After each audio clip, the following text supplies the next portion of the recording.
Okay, folks, good morning. And we're back where we left off. In the middle of building a Vespa.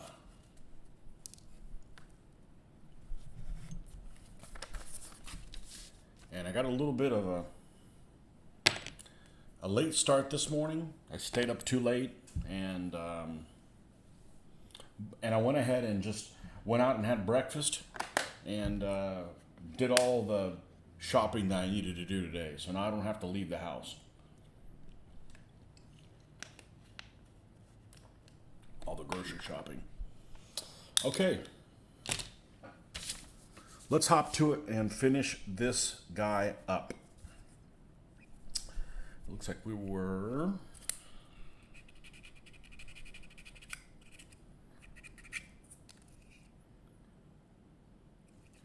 taking these pieces off the sink marks.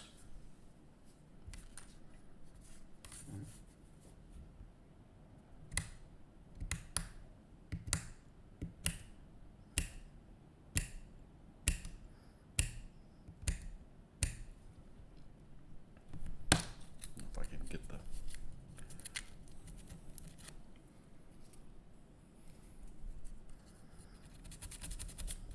sander in there where it needs to be. I think all the sink marks on the other one I just took off with the X-Acto knife. It's a little bit, I thought it had passed where the light comes in through the transom, but I think yesterday we worked right through it and it didn't even faze me, so I guess it's only like 20 minutes or so when that happens.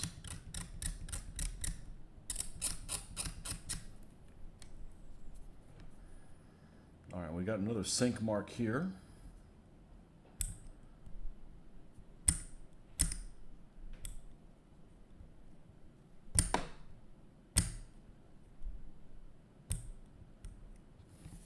Let's go ahead and replace this thing. I don't feel like these are any less durable than the actual X-Acto brand ones, but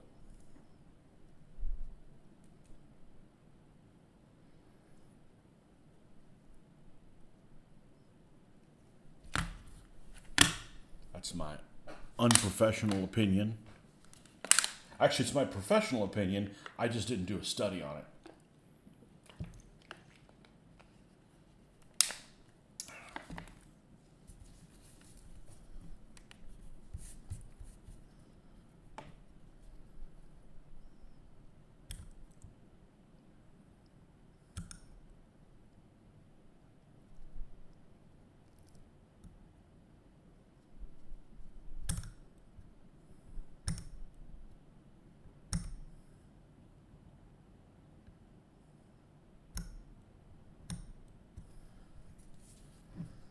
This actually works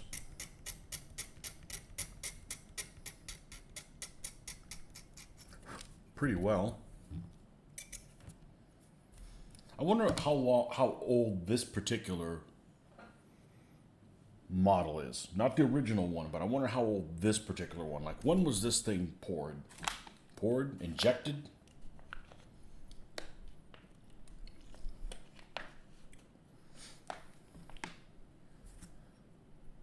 Now there's a sink mark that's right here in between some tools.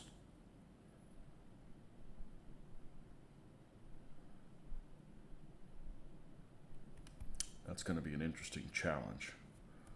I think that if I score this,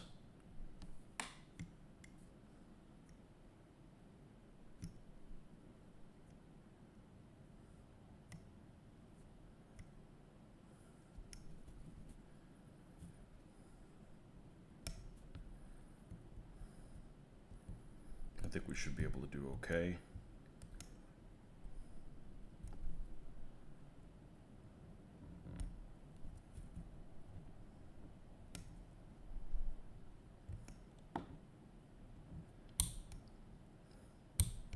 They're called sink marks, yet they're reveals. They're not sunken. I'm sure there's a good reason why they're called that, but it seems counterintuitive, at least on the surface.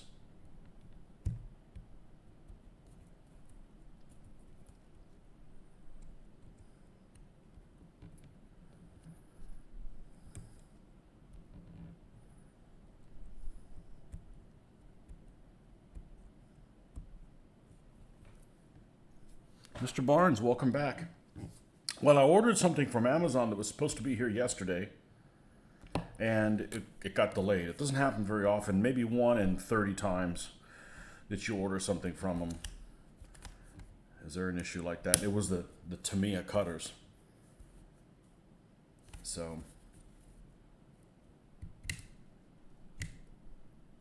it doesn't look like I'll be able to use those today.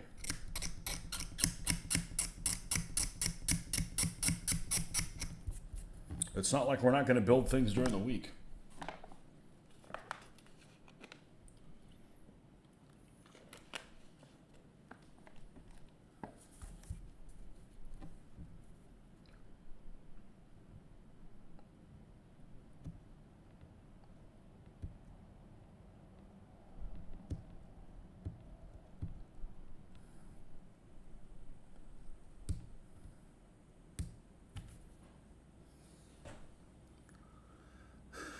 Just got your delivery. What did you get? What were you ordering? I remember you telling me something, but I don't remember what it is. I had too many whiskeys last night. I actually did. I had 3 and went to bed and no hangover.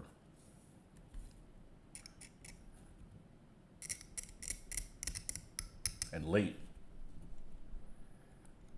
We ended up watching a movie I hadn't seen in a long time. And man, it's the longest movie I ever remember seeing. I didn't get home till after 1 o'clock and still was up at 6 a.m.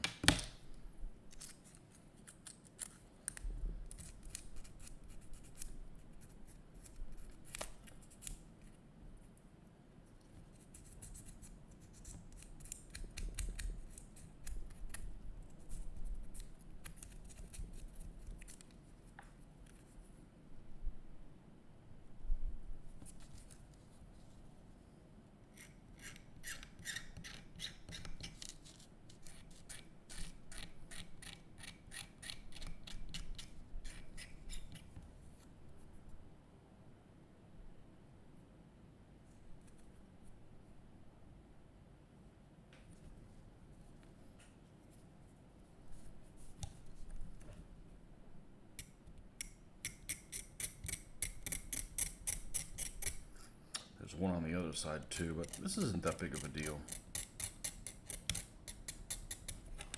I don't think it's going to be noticeable when... Yeah.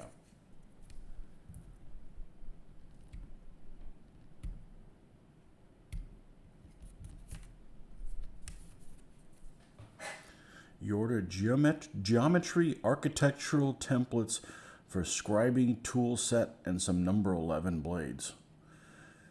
Geometry, architectural, etc. templates. Huh. Interesting. Well, you know how I'm a freaking tightwad and a half about anything happening to this cutting board that I didn't even pay for. They're really inexpensive. You can get, they vary a lot in price. There's some that you can get they're like $60, and you can get some that are like $6. And I just don't want to look at something that's chewed up. This thing's chewed up pretty much on this cardboard. I can just basically get rid of this, and I don't have to look at all these little chewed up things. And I also don't want to say cut something out like a flag or something, and then it, the cut goes sideways on it. So,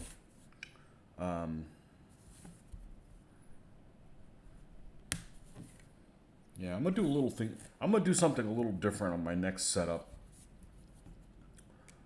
If we go to a new place, and it'll be better for you guys. It'll be,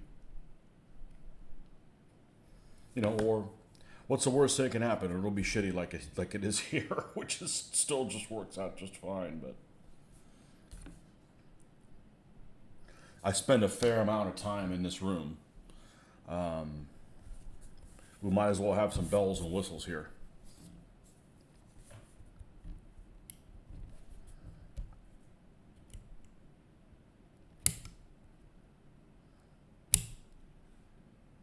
I'd like to get a different setup thing for my paint, but I really like being able to see the bottom of the color, not a bunch of tops. You know, even if you paint the paint on the outside of the tops. That's what I started doing when I got those Vallejo paints. I started painting the colors. The other thing I would probably set it up is do it so that the screen you guys see in the small, which that's actually the computer, the one on the computer. Find a way to do that as the main one, and then move it around, because it's going to have smoother resolution. If you got any hiccups or anything like that, it's because of the connection here on the phone, not on the one directly from the computer. So, but that requires this being up in front of me, and I can't do that here because I'm limited by the amount of space where the paints go. So, in the future, in a different setup, I'm going to try to put the computer in front of me, and see how that works. And still have another camera or a third one. I've got an old phone I have for a third one, and it's one guy that I know helped me set it up, and I don't know where the phone went. It's an Apple phone, so I don't know if that'll be successful trying to set it up. I'm Apple handicapped.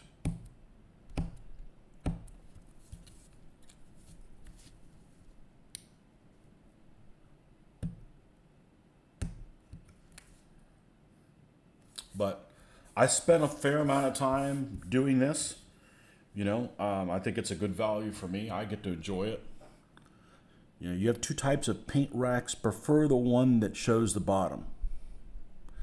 Yeah, it just seems like all of them. And the thing is that they're pretty affordable now.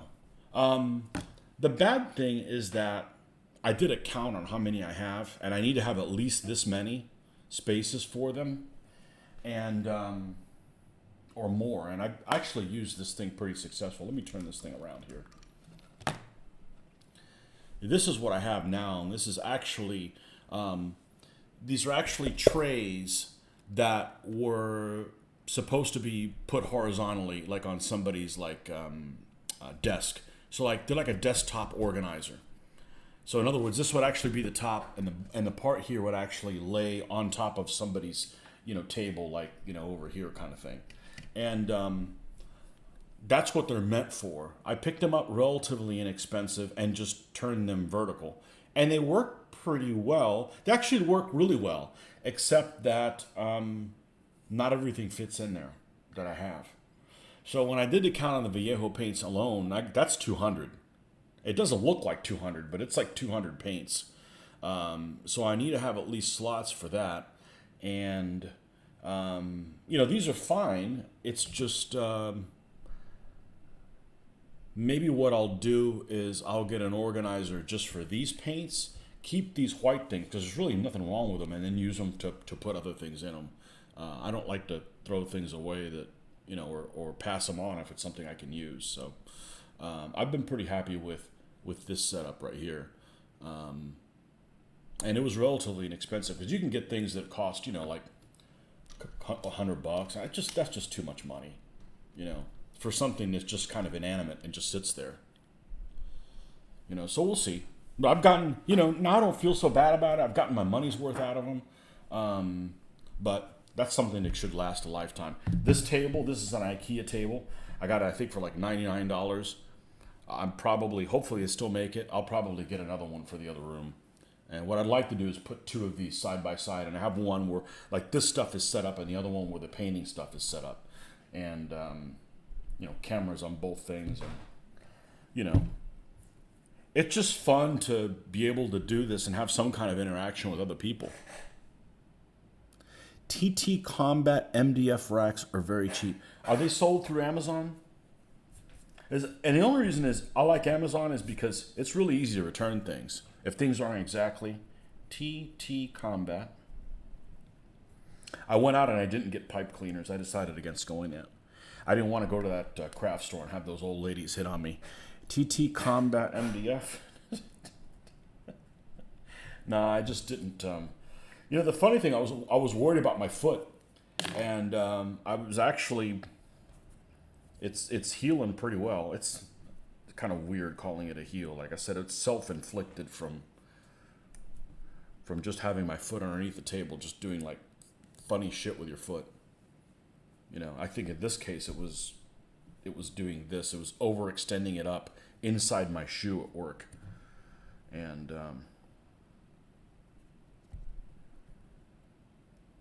I figured I didn't need to do any extra walking that I didn't need to yesterday.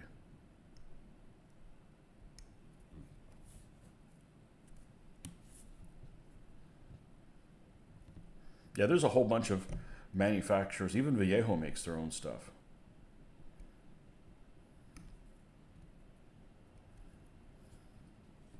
And this is about as chaotic as I want it. I literally have this is the most picked up this room's ever been. Probably ever. And I freaking like it.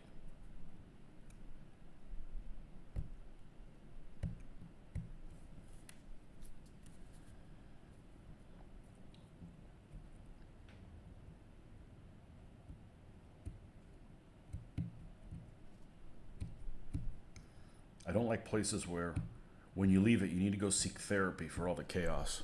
And I'm not a neat freak. I wish I was. I wish I was more of a neat freak. But man, it's just it feels good to not have to look around for stuff. You know, like it's right there in front of you. You can't see it because it's behind a bunch of other things. So.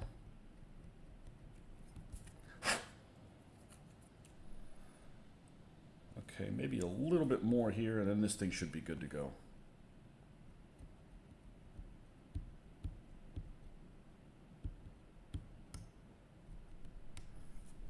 But I went out yesterday. I wanted to actually get some Vallejo air. I thought the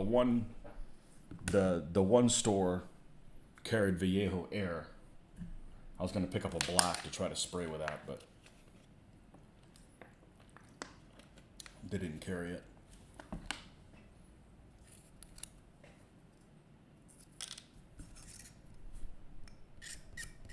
So we'll probably mix our own with these extra bottles. The problem is I put them away. I cleaned out my closet and put everything, and I don't really want to dig it back out. So I'm probably going to go to a different plan. You know what? This thing's empty. This weld cement thing's empty.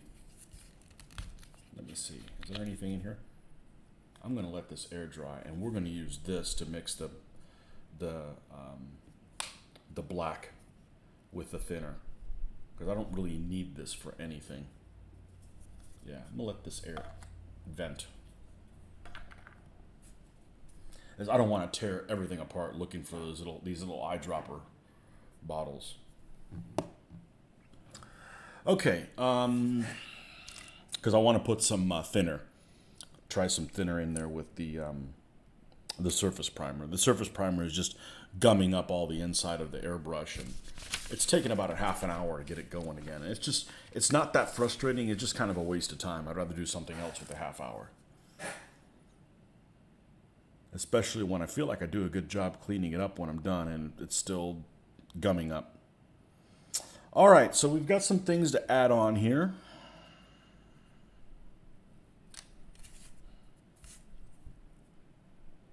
Oh, we've got like racks and stuff.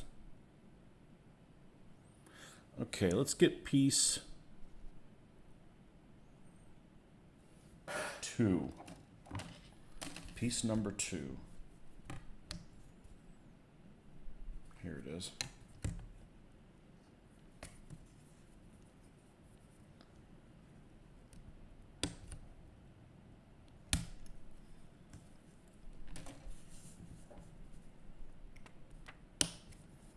Oh, you again?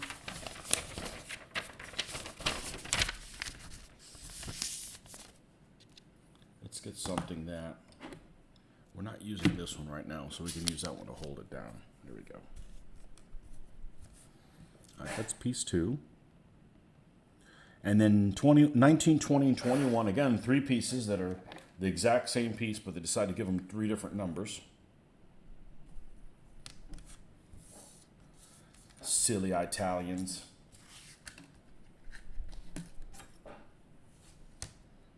This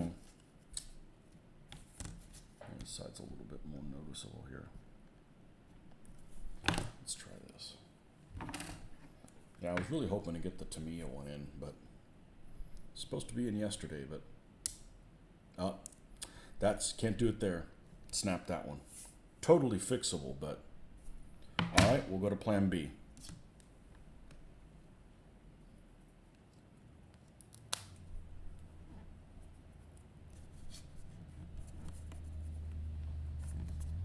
How much height do we need?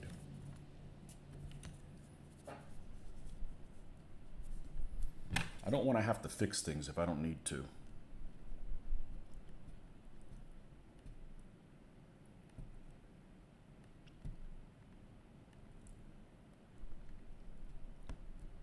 Okay.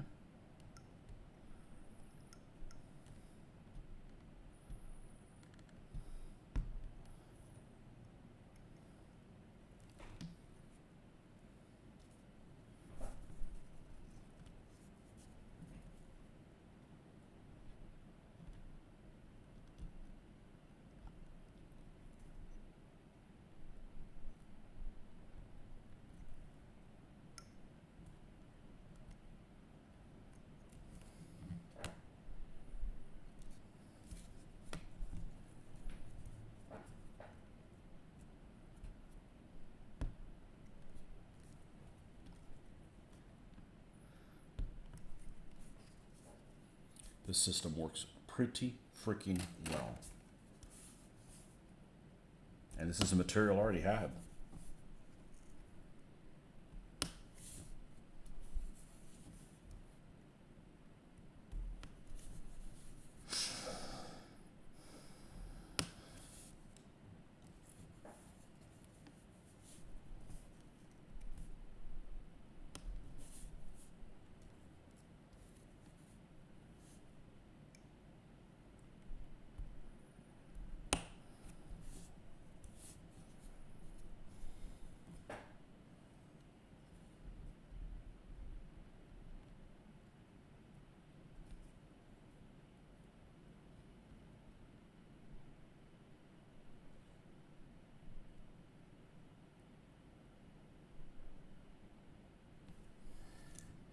All right, what else do we have to take off there? F26.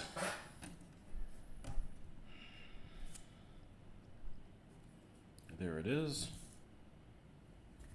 It's a solid piece. I'm going to support it anyways.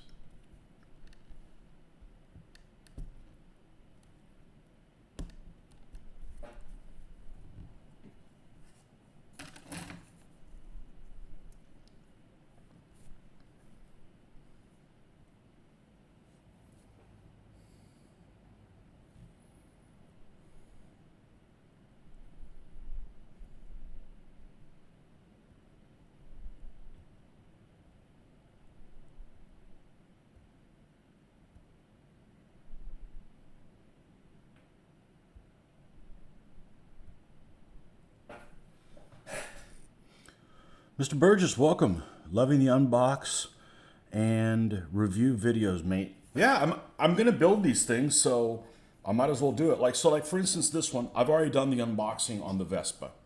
Okay, and you know, if you tune into these live things, I guess you will end up stealing your own thunder. But you know, most people aren't gonna watch these, and I might as well just do them. I mean, you know, it's cool. I'm really enjoying building these things. And honestly, I'm not going to lie to you. The fact that some of these aren't the easiest to put together is kind of challenging. You know, but I don't think I put a single one together that a 14-year-old could handle. You know, these age ranges are like, you know, especially the 14-year-olds now. The attention span of a crack addict.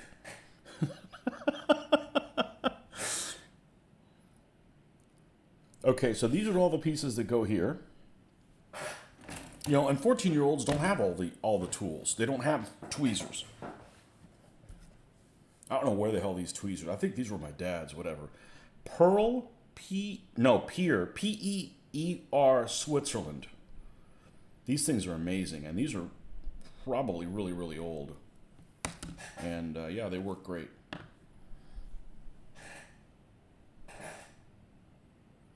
Okay, so we have,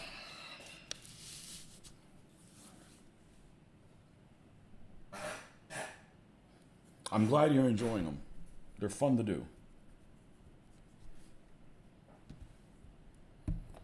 I try not to make them super complicated and super artsy, because otherwise it becomes, it cuts into my time I can spend, doing the other parts of the hobby. Probably the artsiest video I have out there was the one that I did on how my basing technique for my 15 millimeter armies. And I did all of it, and then I played it in fast forward, and it just takes a long time to edit, you know. So when you see a video that somebody decided to do on YouTube and it looks really well done, those jokers spent a lot of time putting that thing together for you guys. Know that. Okay, so there's 3 different levels of these little guys, of these things. These instructions are not. There's 3 different levels of them here. 1, 2, 3.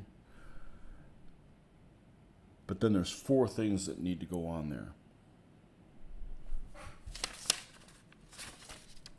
Well, we're going to attach them underneath, and that leaves space on the top for this flat piece.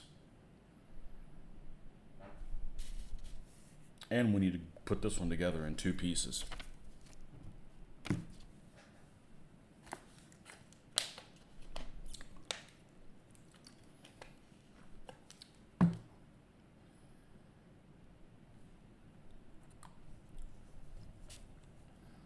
Yeah, and the videos I do is just the stuff that I do, I could get a bigger audience if I did like Warhammer stuff. I don't do Warhammer stuff. I don't. Never have.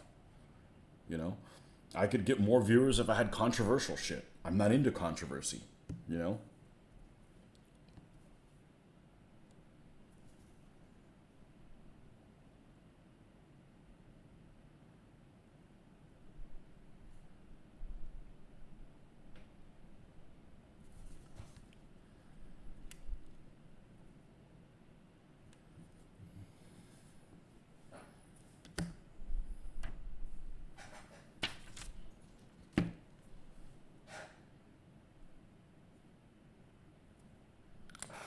If you watch one of the guys that my favorite YouTube channel out there is the guy that does the Hot Wheels cars racing. That guy spends an inordinate amount of time putting his videos together. And honestly, if he lived in Florida instead of California, I probably would have reached out to him and said, "Hey, how about I paint some of your stuff?" Because he's got like a built-in diorama, almost like a train set of his background. It's like, "How about I paint some figures for you and put them on there?" Because the guy's brilliant.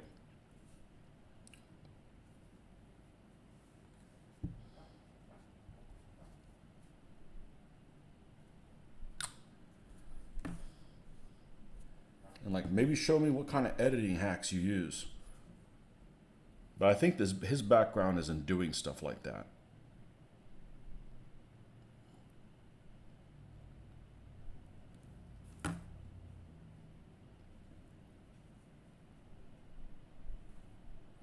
I don't know if you'd take me up on it, but it's just a thought. It's a thought I had.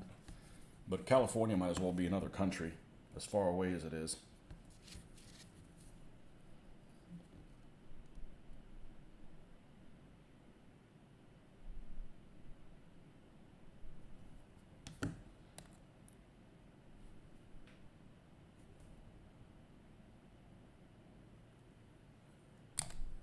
But see, all of this stuff, all of this hobby, painting figures, all of this stuff that involves a lot of time. It takes a lot of time.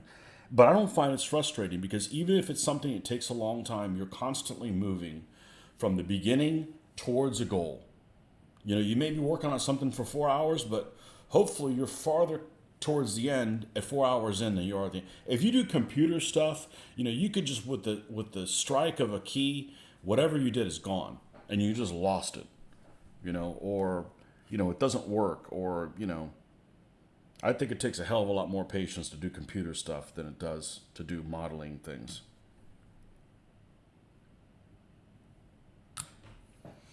Always thought that modeling and wargaming was a great way to stimulate skills and also interest in history and thinking. Humbrol Airfix were customers of mine some time ago. Yeah, I think of it as a way to participate in history. I mean, yes, you can do reenacting, but I don't really want to wear any form of wool in Florida, where it's been, feels like 120 last week. So anything that keeps you thinking, you got to keep using this. I know several people that were of retirement age, early 70s, and both of their health went to shit because they just sat around in front of the television and didn't do anything. And they were active people.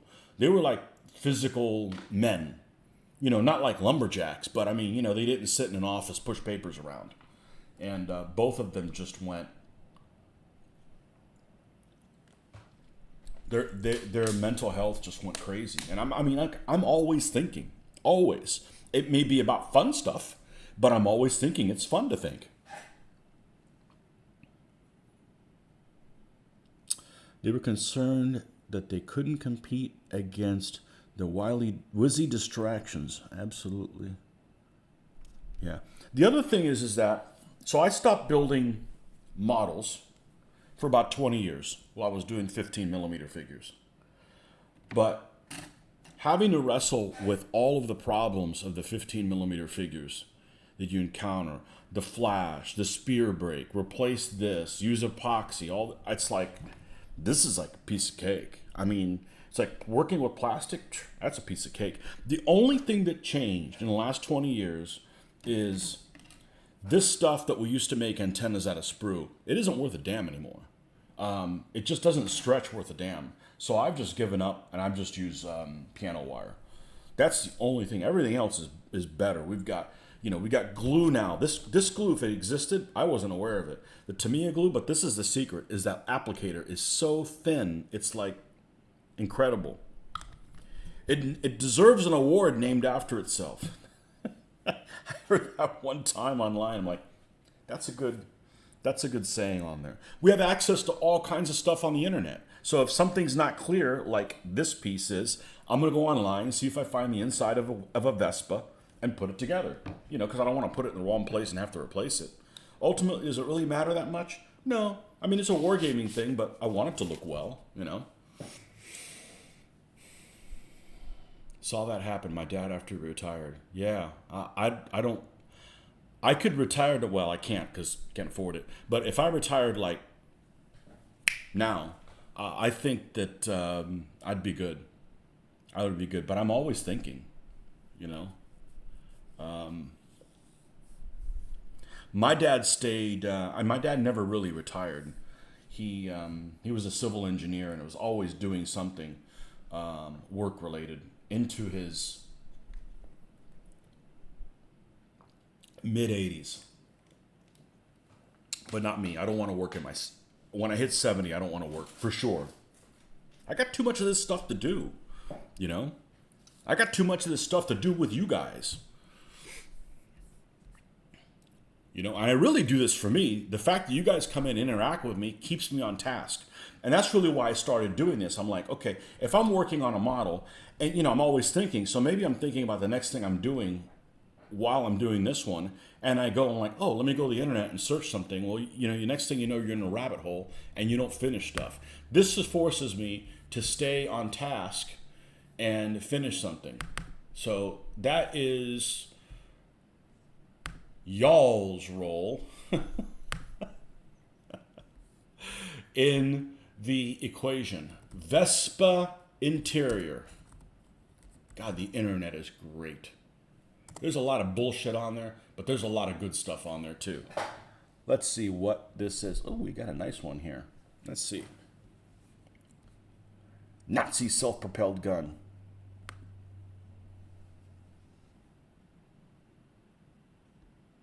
Well, that doesn't look like anything like this model. And sometimes you just have to make an executive decision. The other thing that helps is all of the problems that you end up fixing at work, and just about everybody is a fixer. Well, anybody who's successful is a fixer. Shit happens and you got to deal with it.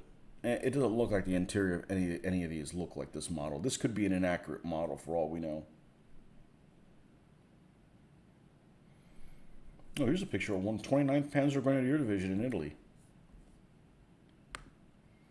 Okay. So, we'll follow the instructions this time. That's the other thing I've encountered is just about every set of instructions has stuff that's wrong. Like that won't work, or it's in the wrong order, or, So you develop these skills at work, fixing problems.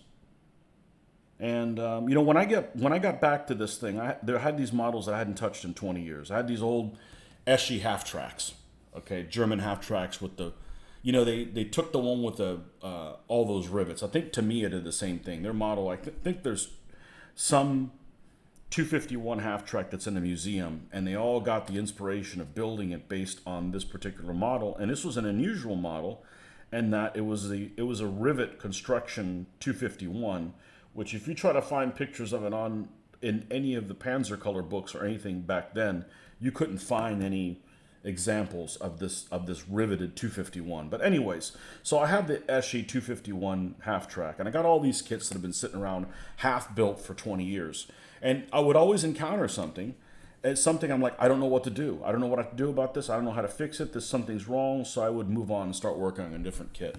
So one of the first things I did was I started putting all those things back together again.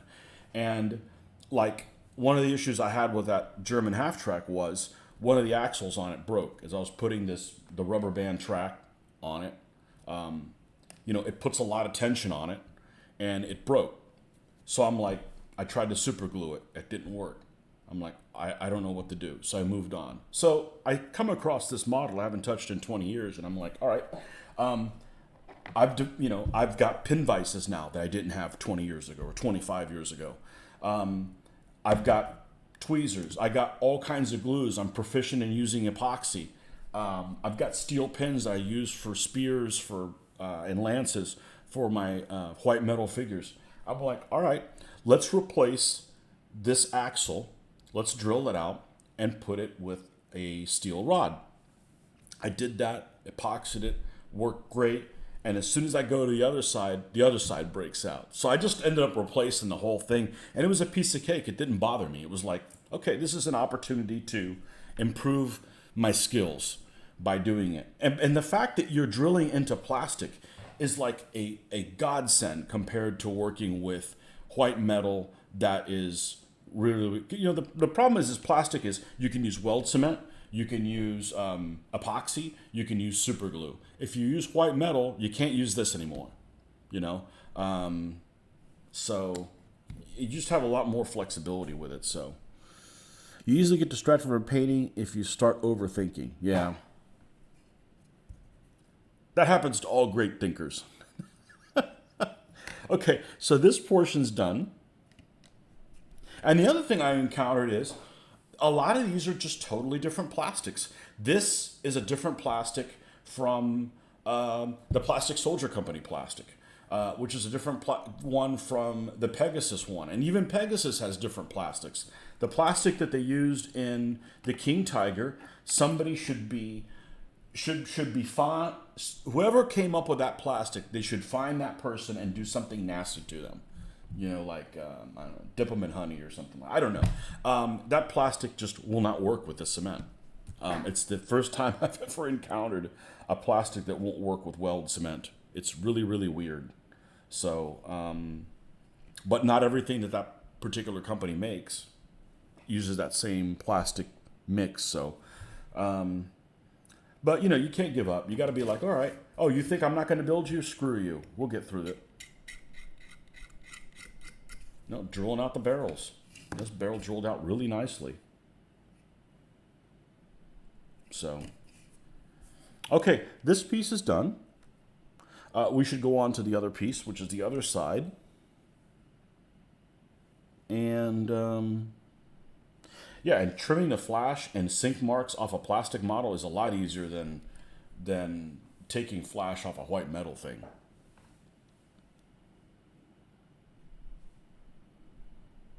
All right, so we need 23 and 24, which is a couple little boxes here. Here they are.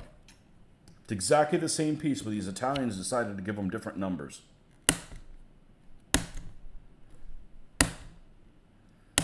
Well, I'm going to mix them up because they're the same damn piece. Every one of the road wheels was the same way. Each one of them had a different number, even though they were exactly the same piece. B25, which is a little roll here.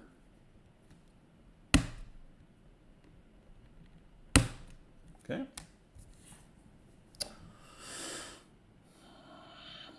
.22, which is a little pintle mount for the machine gun that looks like another one of those spear guns from Thunderball.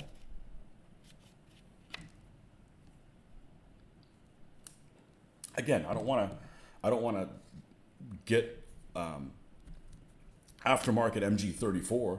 It could cost, a set of those could cost more than the freaking vehicle. You know, at some point you got to be happy with what you have. You know, if you don't have a machine gun and you need one, that's different. But this one already has one, and it is not a total abortion. It's pretty ugly, but it will work.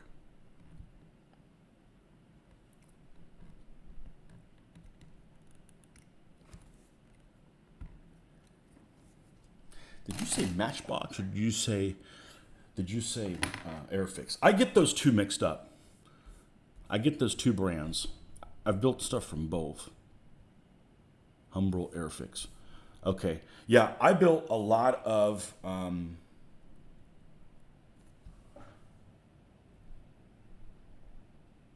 are you getting on with the Milliput? I haven't messed with it yet, but I will. I'll probably do some little packs. Was that paint set you have MIG? Yes. Yeah. Airfix. So Airfix, I built a lot of Airfix kits, but they were never called Airfix. Here in the United States in the early 90s, at least in the part of Florida that I live in, if you wanted to get models, you would go to like a toy store in like the shopping mall or something like that.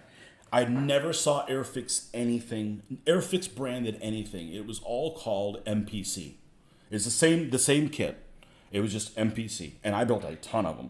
I built the Stuka and the Spitfire and the Bismarck and the Graf Spee and the Ark Royal, and all of those.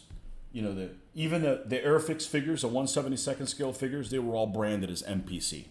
I don't know what it was, where they made a deal like, we want to sell your products in the U.S., but we want to be an intermediary, so we're going to rebrand everything for MPC. And they had, like, on the side of the boxes, they had these little coupons you could get, and they were either anchors or, you know, chevrons, like, you know, on a sleeve, or what were the plain ones? Maybe they were wings or something like that. And you could turn in a certain number of them up and pay for shipping and get free kits. And I actually got a couple of them. I think that's how I ended up getting the Prinz Eugen, and I got something else also. The Repulse, I had the Repulse too. Yeah, I built a fair number of them, and I got half a mind. I want to do planes again. I got half a mind to go out and search those kits and buy them and buy those. Yes, there's better models out there, but there's just something nostalgic about. And the art on almost all of the MPC boxes was not the same as the Airfix one. It was phenomenal. It was inspiring. You know, when you're a kid, you're like, oh, this is a model of a something, and like, oh, this looks so cool in the artwork. I can't wait to build it. You know? And yeah, I really enjoy the Airfix stuff. The Matchbox stuff, I haven't built very many of them. I don't understand why Matchbox decided to do 1/76 scale vehicles, but yet their planes are 1/72. They should have just picked the same for both, but I guess nobody makes aircraft in 1/76. But I freely mix both scales up. Some of my stuff is 1/76 and some is 1/72. I don't fret about it too much. They owned Heller when I had them. They merged with Hornby after that. Okay. Heller way back in the day was really poor quality. They were kind of like the French Lindbergh. Lindbergh was just terrible. And this all brings back happy memories. I used to work at a hobby store for a few years, 4 or 5 years, and you can't help but learn all that stuff, even if you don't build all the kits. At that time, it was DML was just getting on the scene, so it was Fujimi and Tamiya, and of course Tamiya didn't do any. I don't think they did 1/72 scale stuff. But I'm one of the few people in the United States that still loves this scale. I really do. And the reason I got into this scale is because, I mean, other than having things as a kid, the figures that are sculpted by Dave Alsop, they're just phenomenal. I still think they're the best things out there. The old Combat Miniatures range. I'm a huge fan of his work. So, and that's what got me into skirmish gaming in this scale. And I don't have gaming as a driving force in doing this because I'm set up to make them to be able to game. But you know, it's not like, oh, I got to get these done for a game. Those days are over. I'm not going to be rushed and all that kind of stuff. MPC had a reboxing agreement with Airfix early on. If you're going to use Milliput to sculpt stowage, get some blue stuff,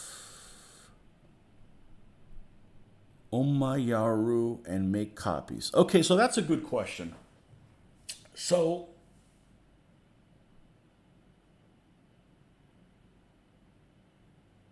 the Milliput gets really hard, just like green stuff. And if I wanted to like make a bunch of little rolls like this, I could probably take the Milliput and press it into some mold that I made from an original. How do I make the original? Is there some? Because I'm all up for doing that. I'm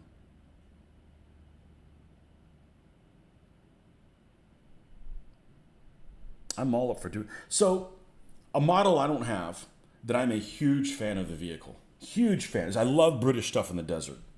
I love it. I'm eventually going to get there. That's my second favorite theater. My first one's Russia. Easily. It's just the battle of the assholes, right? Let them all kill each other to the last man, both of them. But I love North Africa. And I particularly like the British in North Africa because they're just more colorful. Africa Corps, whatever. I mean, I know that there's Africa Corps fans. Cool. They had cool stuff that they wore, you know, but their vehicles and stuff, I prefer the British ones. In the British vehicles, one of my favorite one is Honeys. British have this thing about taking American kit and just making it look better, you know. Who the hell's out mowing? Not me. I wouldn't mow this late. It's already probably 100 degrees out there. So one of the things about the Honeys is the Plastic Soldier Company makes the Honeys on 1/72 scale, and they have one of their version. You can make 3 of them out of them. You can make like the Honey one with the octagonal turret plus 2 other versions. They give you so many extra spare parts in that you could build almost 6 tanks out of that if you manufactured, I think, the back plate and the floor plate for it. That might be worth considering. It just seems wasteful to have all this extra plastic and not do. It's not that I don't want to buy extra models of it, but I'm like, what if I made the bottom plate? You know, I'm not going to sell them. It's just for me. You know, I guess I could use styrene and probably do that because it doesn't really have to have a lot of I mean, this thing, like bottom of these are, you know, you got rivets down there, you got an escape hatch. You don't need all that stuff just to hold the running gear and all that. Oyamaru. Blue stuff Oyamaru. Matchbox were associated with Revell for a while. That's super fine and have dried super hard. So I get some of the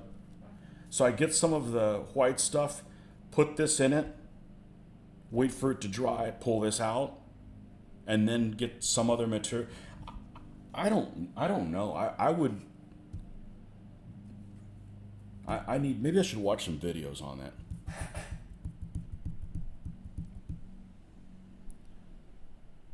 I should watch some videos on. I'm sure there's some videos on.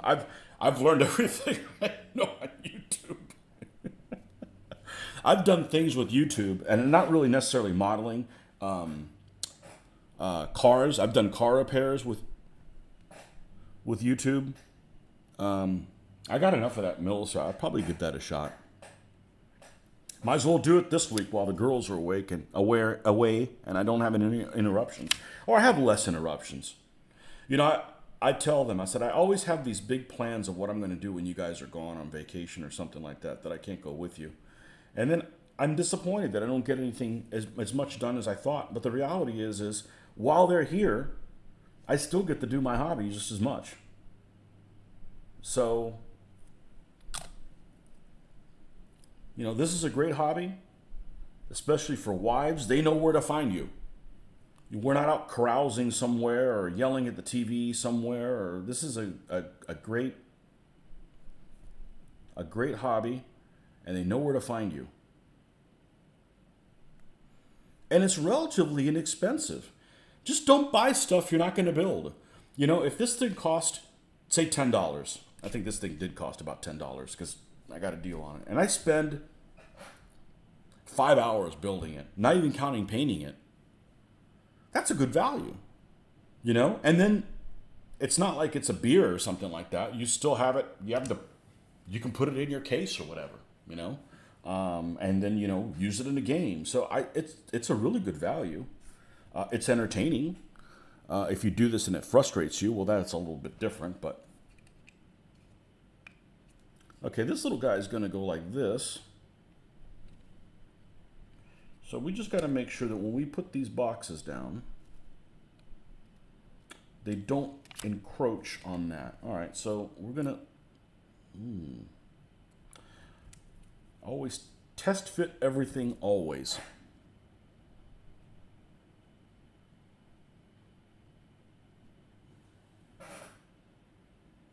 What?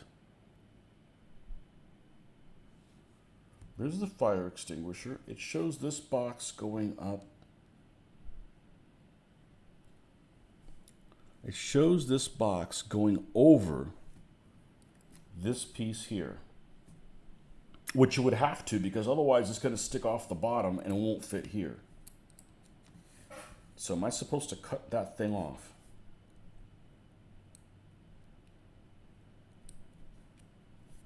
It's going to be the same situation with the other one too.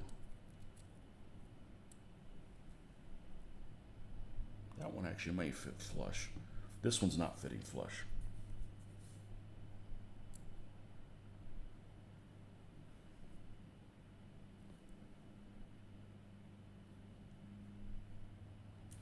All right, let's confirm where this thing goes. This is going to go.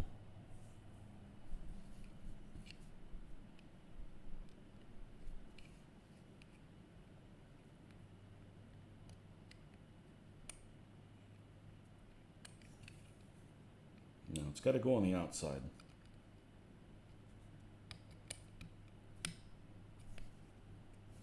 Goes on the outside, which means this has an extra little lip, so that's going to encroach on the space that this thing has even more.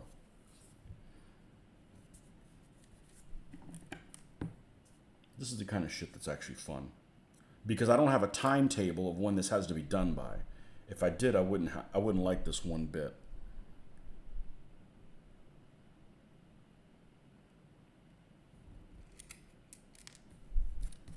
Let's look at some photographic evidence. Use the power of the internets. Okay. Use the milliput to create a former, all right? Then oil, and press milliput to create copy. So you use the milliput for everything. Okay, so take like a glob, say this is milliput, obviously this would be way too big.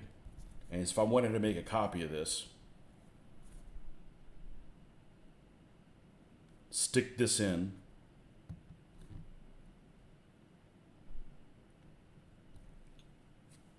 and then pull it out. And then after it's dry, put oil for a releasing agent and put new milliput in and then pull it out. Okay? I'll try that. I'll try that this week. What's the worst thing that can happen? It doesn't work out, right? What's the worst thing that can happen? It's not going to work out. All right. I want some soda, but now I've let it sit at room temperature, which is too warm for me to drink. So let me get some ice, and then we'll pour this in there, and we'll keep going.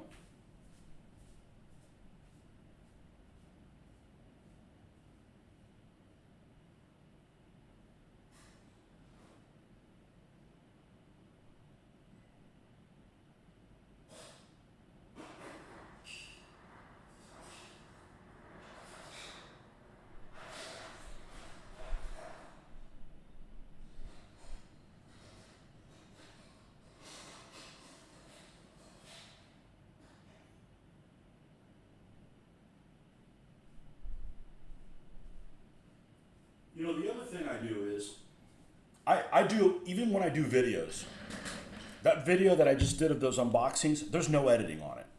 There's cutting and putting the pieces together, but there's no editing. So, you know, sometimes I'll say something I don't mean, because sometimes my mouth is moving faster than my brain. You know, we all do that. I don't edit it. I make mistakes. I make mistakes on here. I don't want to make mistakes, but shit happens. We're all human. You know, like that piece I broke. And, you know, I'm not interested in making videos to make it seem like I'm some kind of god that never makes mistakes. Because you know what? The reality is, you can see the stuff that goes sideways and how I deal with it. And I think that's encouraging because it doesn't allow people to just walk away and give, I don't know what to do. Well, you know, like this issue right here, we're gonna look at some pictures, and if we can't solve that, then we'll probably take that piece and carve it off, which is not, I'd rather not do that because it actually has some nice detail that, you know, has some interest there. It looks like it's a, probably some kind of range finding device. Press the master into blue stuff. It hardens in minutes to make the mold. Then press cast milliput into the blue stuff mold. Okay, so the blue stuff is the stuff I need to buy, and it's called Oyamana. Oyamaru. Isn't that one of the... Didn't the U.S. sub sink that bastard? It's the Oyamaru. Isn't that ship that's crashed the front of it on the Guadalcanal? Oyamaru.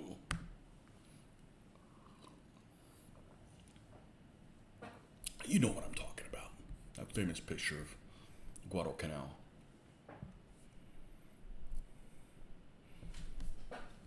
Who knows what the hell they made this model. I'm not a huge stickler for super detailed stuff.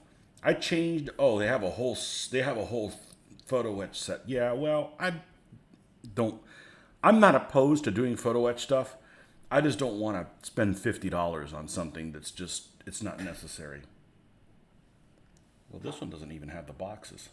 I'll tell you what, we're gonna leave the boxes off, because then we can use it for something else.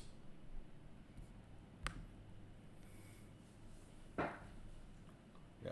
Don't leave the original in, of course. Okay. Blue stuff. What's that stuff called? Oyamaru.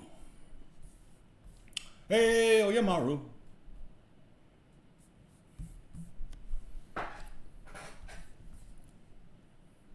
Give me a moment. You guys are enablers. I love it.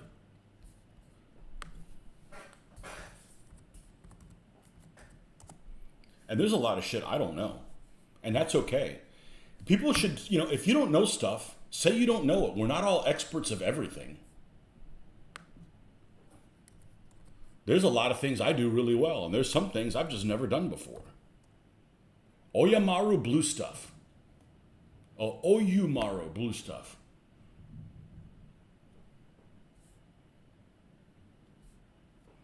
All right, what am I getting into here?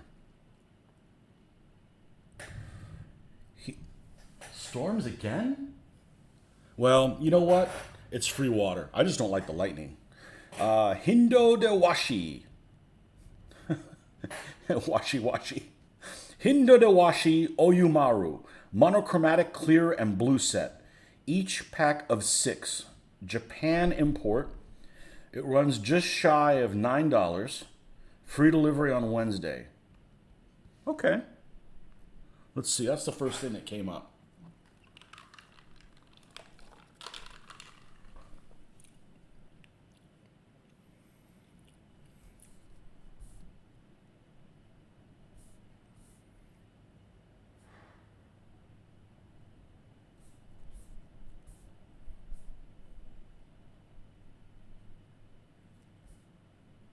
It seems really inexpensive. Is that the right stuff I should be buying? Let's see. Let me look at some reviews. I just wanted to get I just wanted to get the blue one, like you said. Hey, I don't know what I'm doing. I follow orders.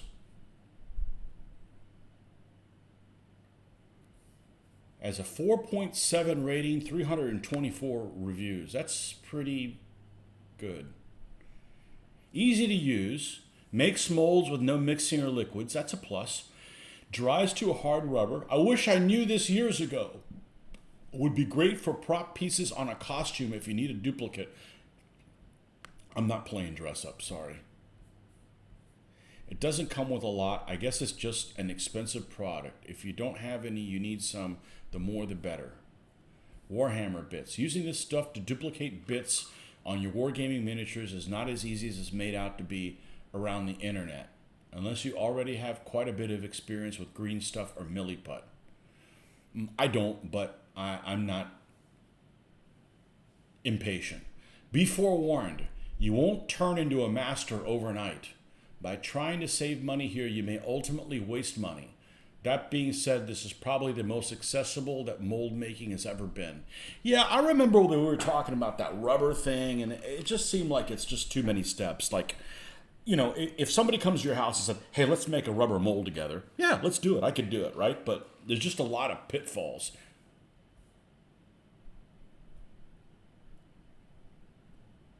This product is for making molds of something that's already been sculpted by yourself, or if you're recasting a miniature figure or item. In that area, it's amazing. It captures all the details of your sculpt. It's easy to work with. I sculpt my own miniatures for D&D. Another point I should mention is this isn't for making molds of large items. It works great for reproducing miniatures in D&D Warhammer 40k, 125th scale individual auto parts, 135th. Okay, how do I do this? Okay, okay. I'm pretty much sold on this. They have one that's clear. I guess blue, you'd be able to see the details better than clear. But I don't see one that they have blue by itself.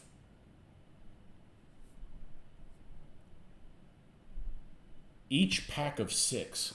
Well, how small are these things? Let's see what you guys said. It's like I'm sold. I'd like to get it on Wednesday. Start figuring stuff out. Blue Stuff and Oyamar are both brand names. They're both thermoplastics. White, quite cheap, and once you're done, it can be... How can it be reused? All right. I'm taking a $9 risk.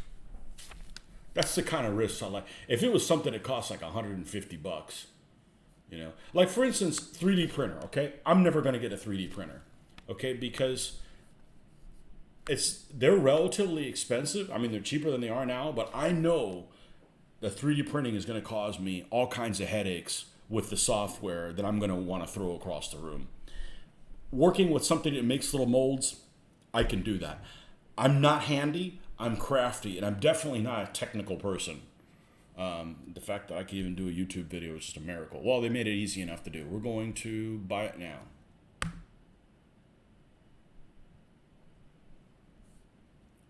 Place your order. What's the worst thing that can happen? It sucks. Okay. See you on Wednesday.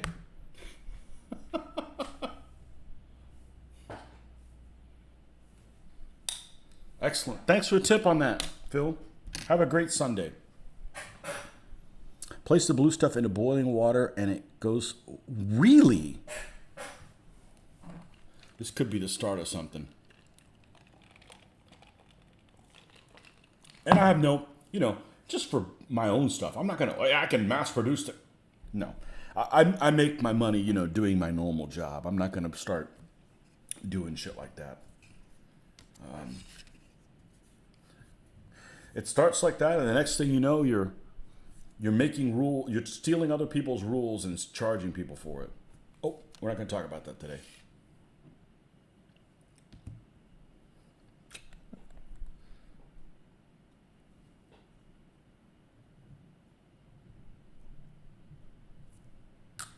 This is the little pencil mount for the machine gun. Point defense.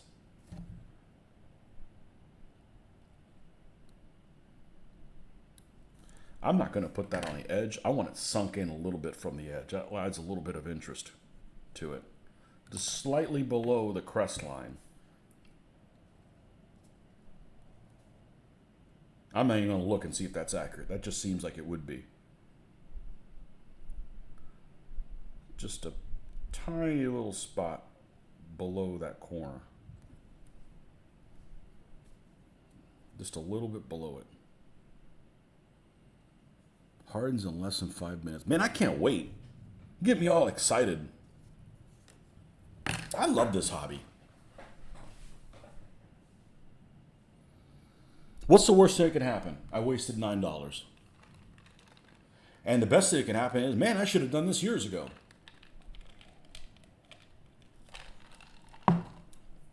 Thank you for the input.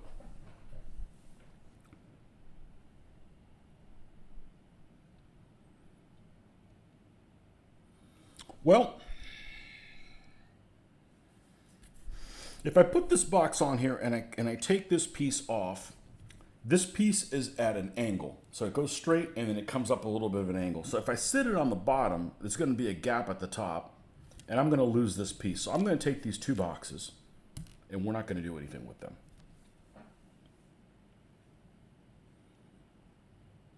Okay, yeah, I know the machine gun goes up there. That can wait. Because that's a flimsy thing and we don't want to handle this more than we need to. So this thing is good to go. This side's good to go. We need to do the back plate now, which is piece, well, I don't care what number it is. There's only one piece left that looks like this.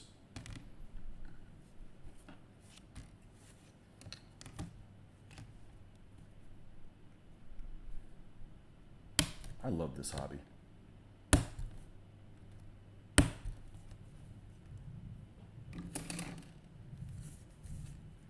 What I should do is I should paint a new background.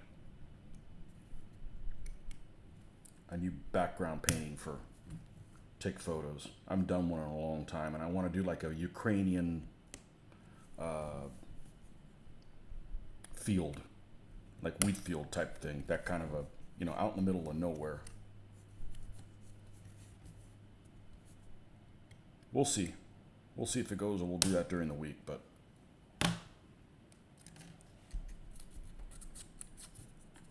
that's one thing I have not messed with a lot, is actually painting on a canvas. And I got really good results the first time I did it. Even using craft paint. Even using, this crap. Crap paint really is what it should be called. Worked wonderful.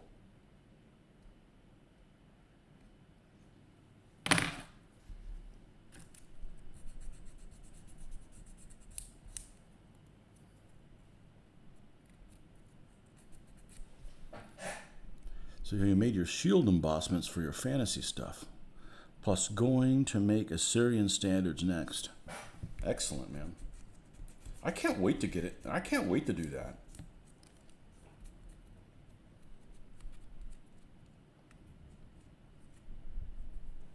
Reusable, huh? That's crazy.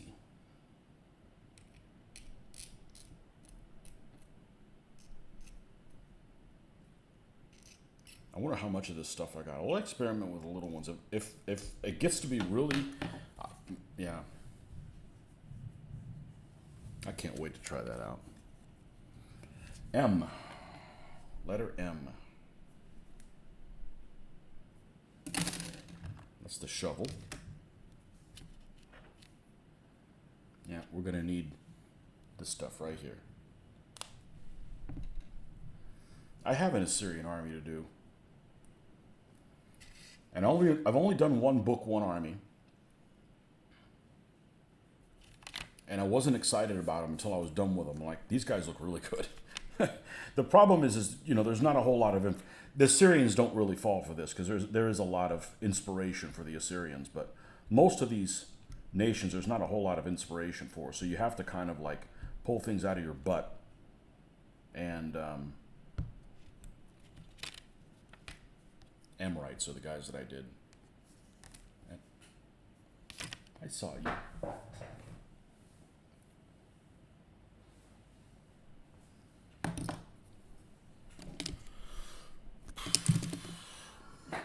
Glasses.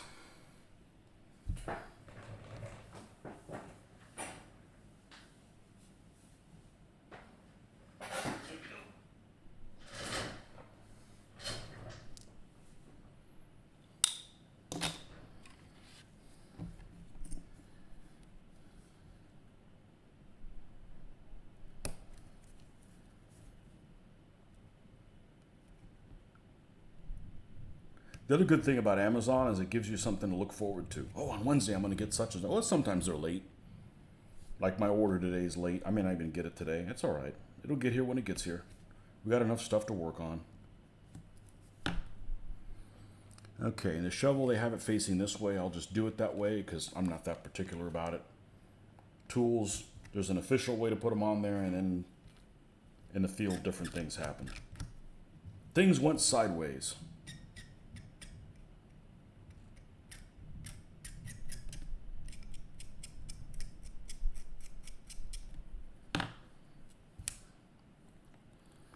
That's what happens when you're fighting the whole damn world at once.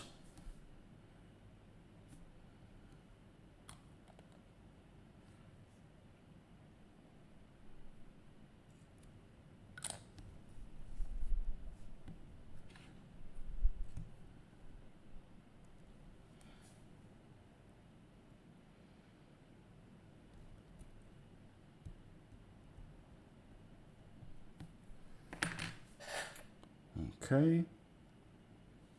And this will fit across the back.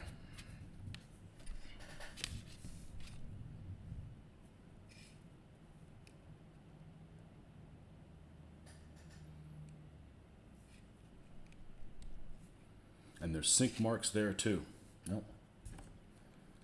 This is a good model. Some of the details a little dated. And it's got sink marks everywhere. Other than that, the fit on it's pretty good. I'm curious to see how it's going to compare with a Hummel. I read somewhere that the Hummel was like the worst, one of the worst Eschi kits ever.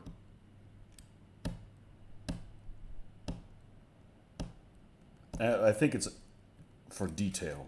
It's not necessarily for putting it together.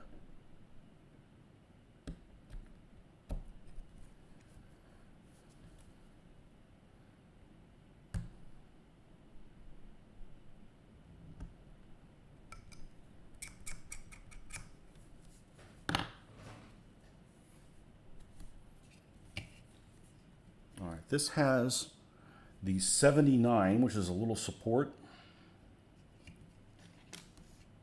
But it has no spot on here of where to locate it. It has it there, but not one here. So we need to be leery of that. We're going to need to support this thing when we cut it. Let's see. How about if we just do this? Don't roll, dude.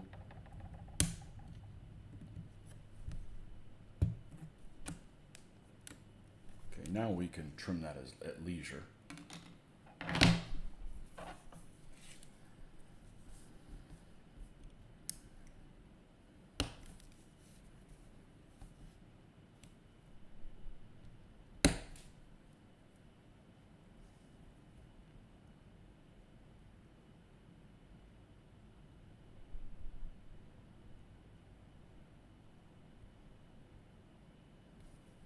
Okay. This piece is just too small to sand.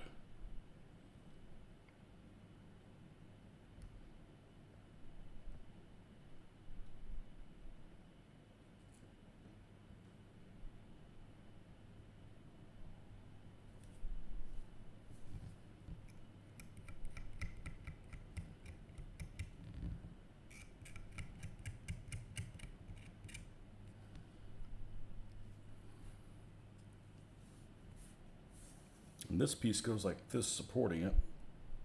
I just don't know where exactly that's going to fall. So that's that portion as well. I'm sure we'll probably have to put them all together.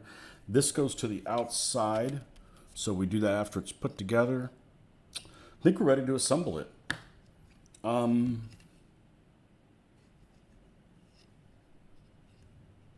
Yeah, I think we're ready to assemble it.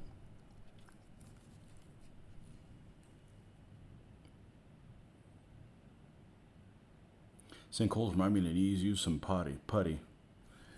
Yeah, these things are the opposite. They're like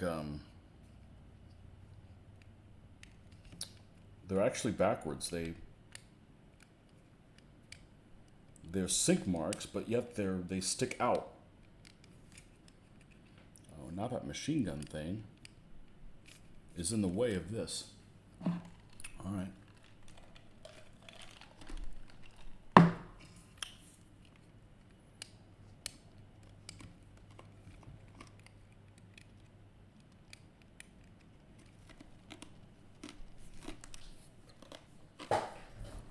Let me look at one thing.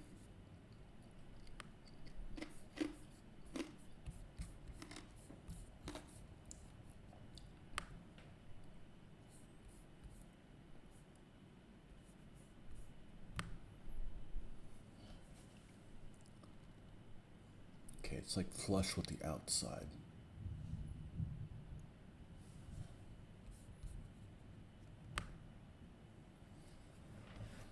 Okay.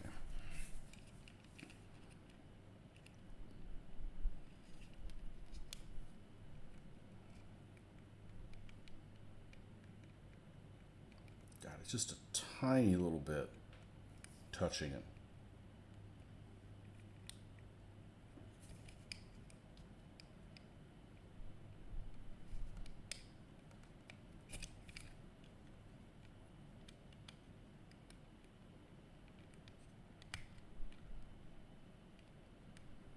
What if I put it...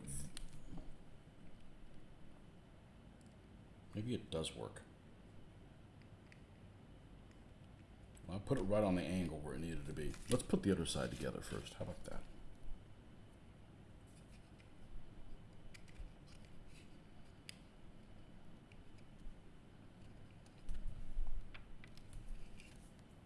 And that's the good thing about the cement is you can put it on there and you can tinker with it.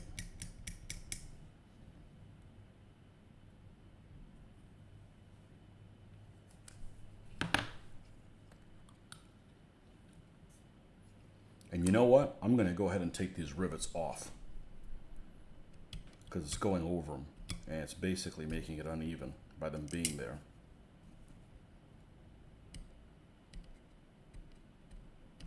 Just so much easier to do this than try to get the sandpaper in there.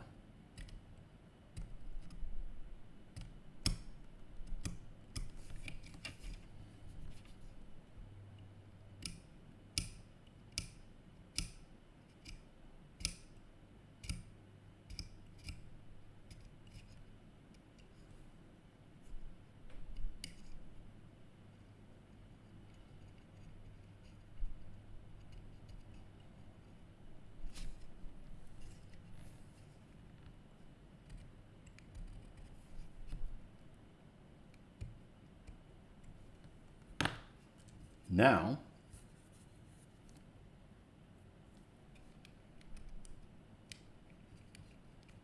and now it fits better. Why did they even put the rivets there in the first place?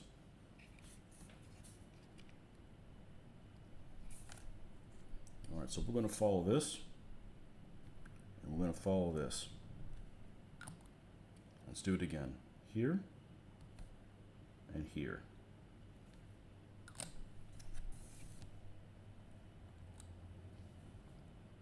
Here, here.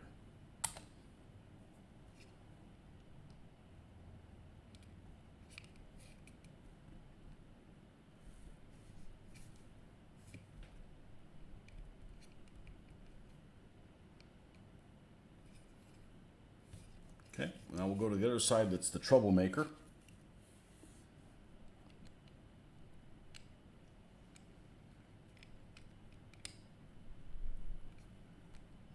got a little better.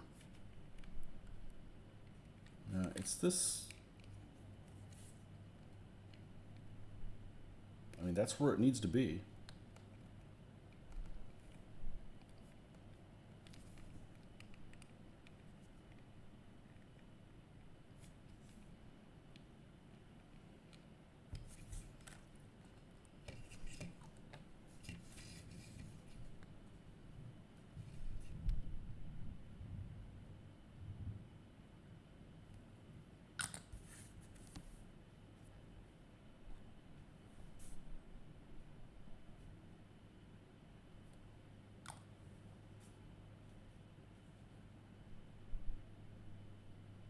Not put it on too thick on this one because then it'll drip down the sides.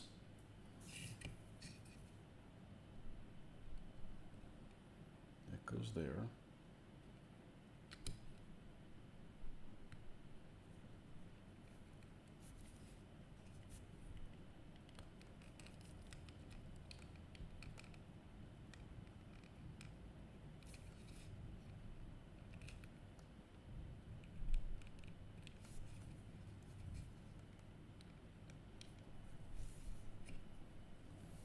Well, HistoriCon's over, folks.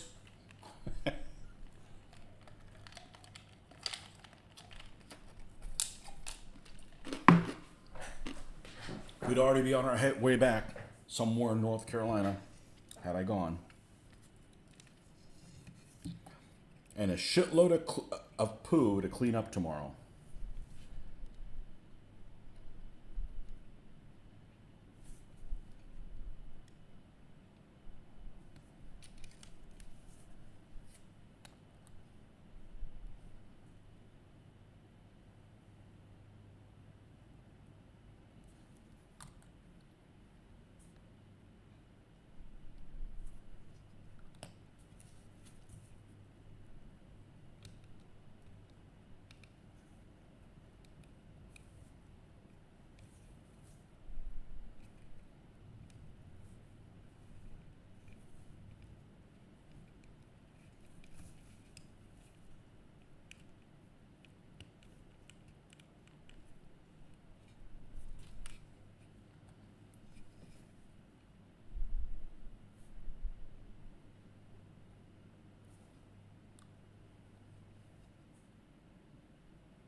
I did have one big rubber band.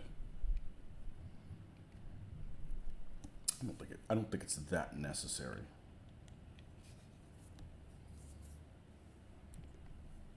I have too many glasses that aren't the right ones out here. Only these are the prescription glasses.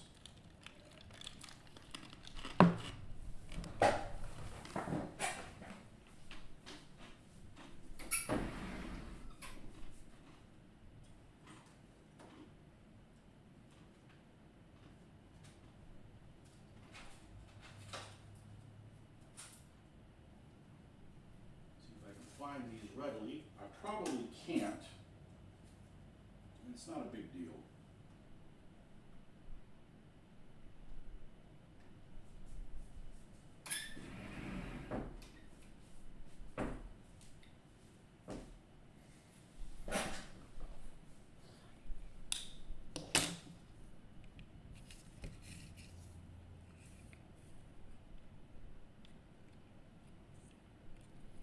Just would have been nice to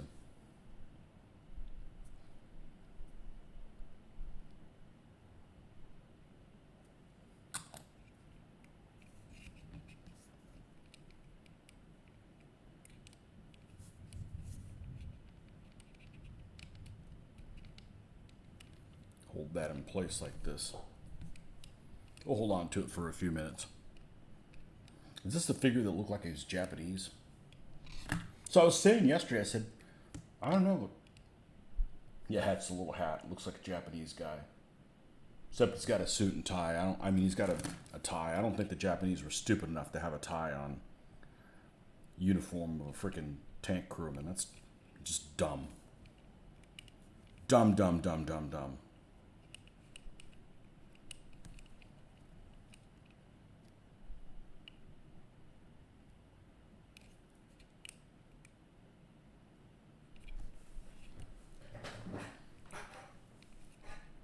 But I've never done Japanese tanks. I've never done a Japanese aircraft.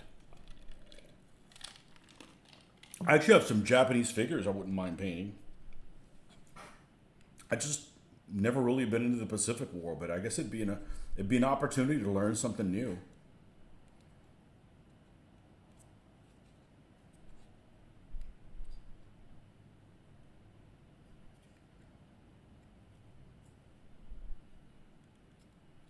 I think we're good there. Now we can put that little support, now that we know where it's going to fit into.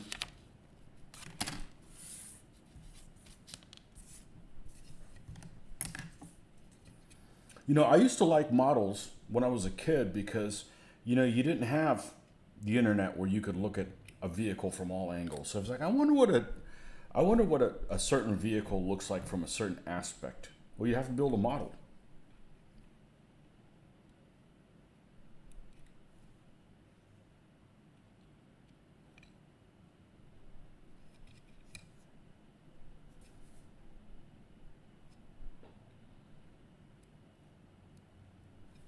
There's a spot.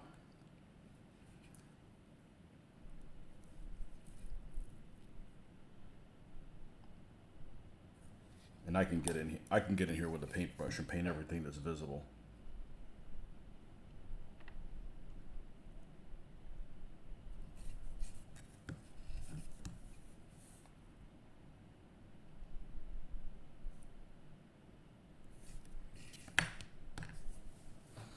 Okay. We got some racks on the outside here. Piece 80. Here it is. Ooh, those were delicate.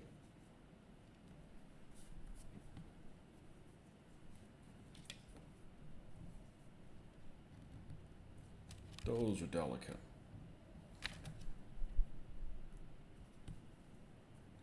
Now the problem is this is raised up off of this, so there's nothing to support it on. You can make up the difference with this. It's working pretty well, so we're going to stick with this.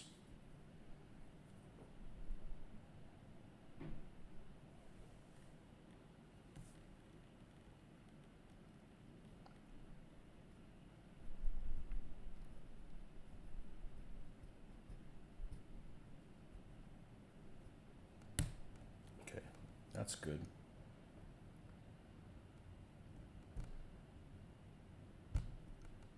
Good. Good.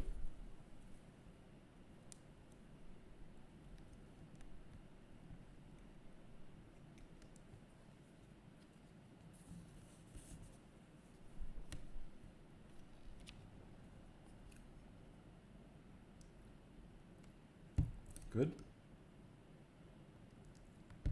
Good.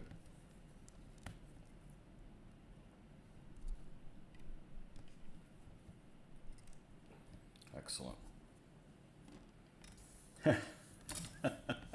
Yeah, these sig marks on the back of this. Yeah, we're not taking those things off. That's sadistic. Nobody can pull that off.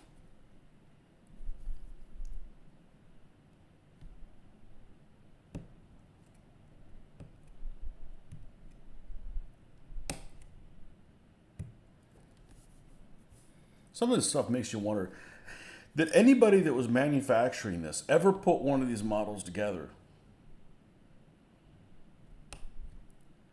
Because sometimes it's just kind of suspect. Like,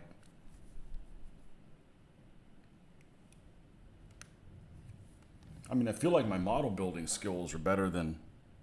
Oh, they're not sink marks. That's actually flash to take off. Okay, well, that's a little bit more comforting.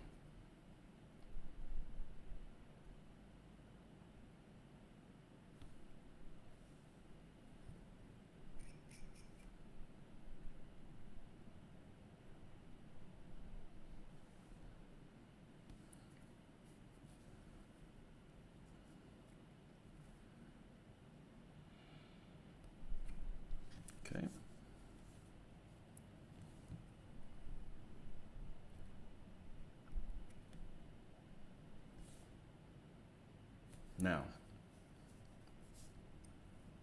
this part, let's not try to cut it evenly. Let's just separate it out.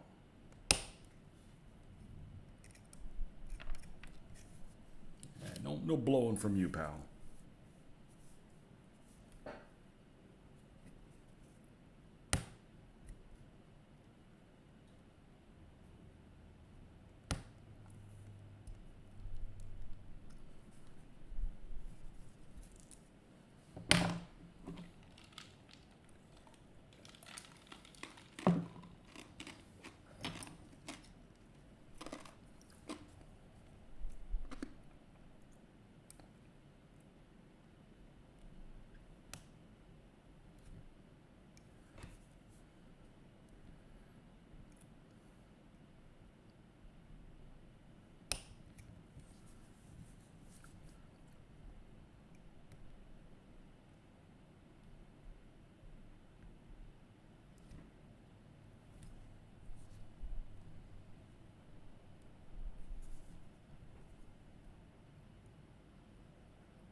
This is actually working really.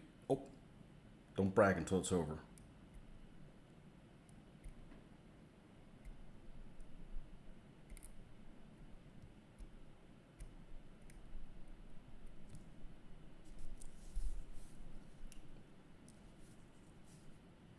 The other one's here.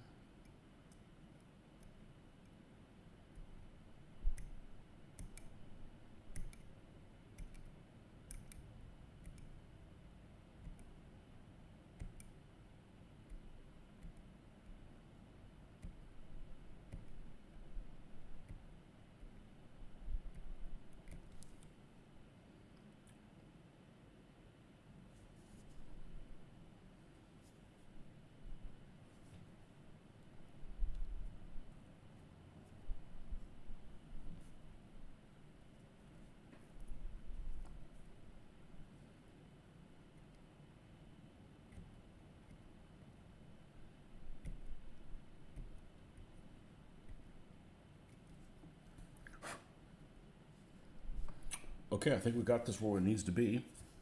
The attachment points are in the top.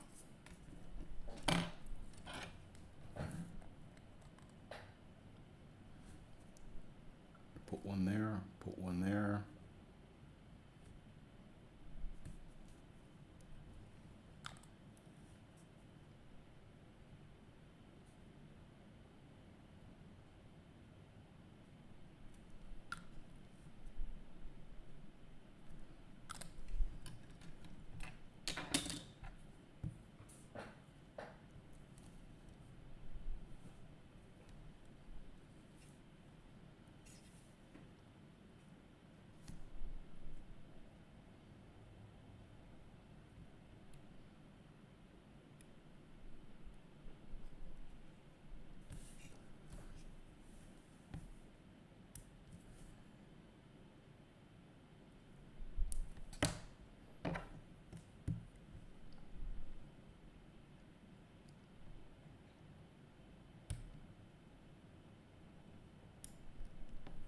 It won't go in there without me messing with it, so let's try this again.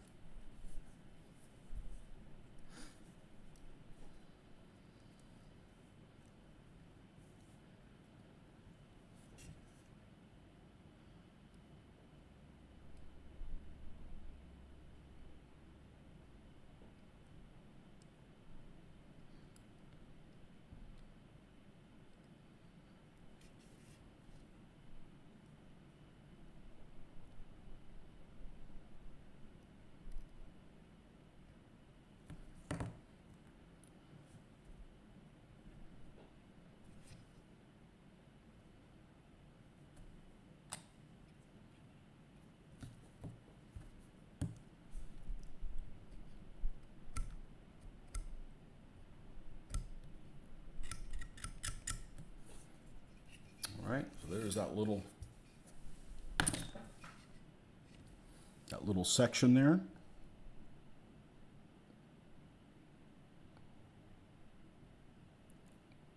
$838 goes towards the bottom. I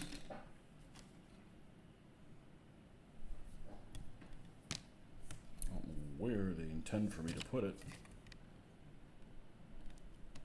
This piece we can just take the whole thing off. Cut it way back here. Cut it way back here.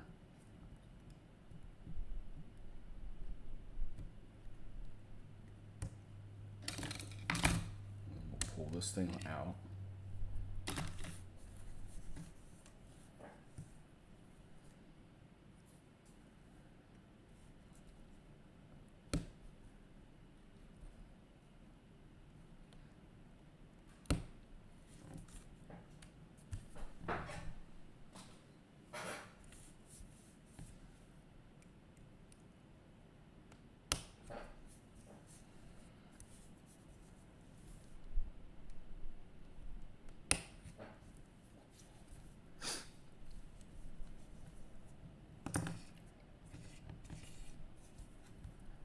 Question is, where does this fit?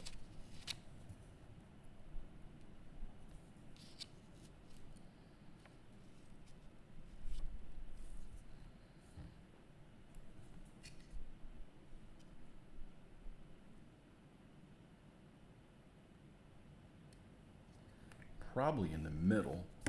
What goes in there? The fuel cans? Okay. Yeah, just so something just to hold them in place. Let's confirm if we have a drawing for that.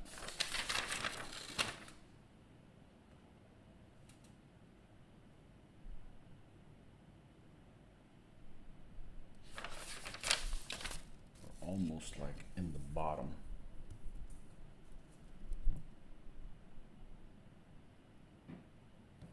Okay, it's relatively easy to do.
Perfect.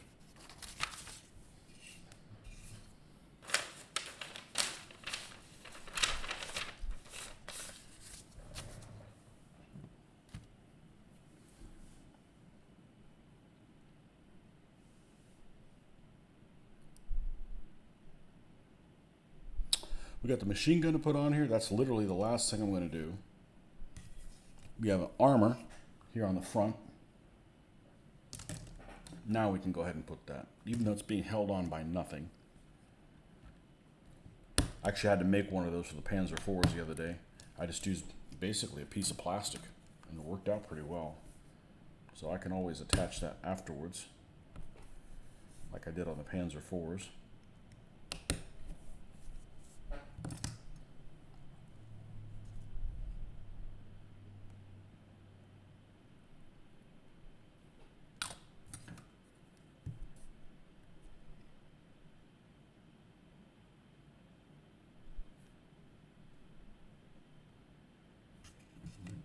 Okay. And Not worried about the fuel cans in there.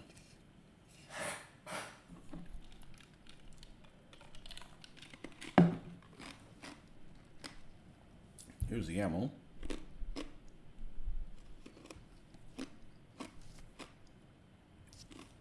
Let's go ahead and cut the machine gun out.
I guess it's track time. That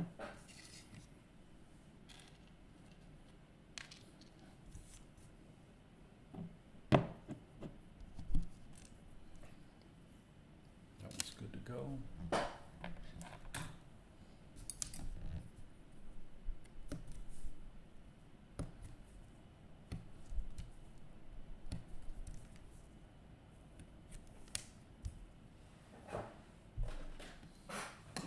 I was worried that these things might have been dry rotted.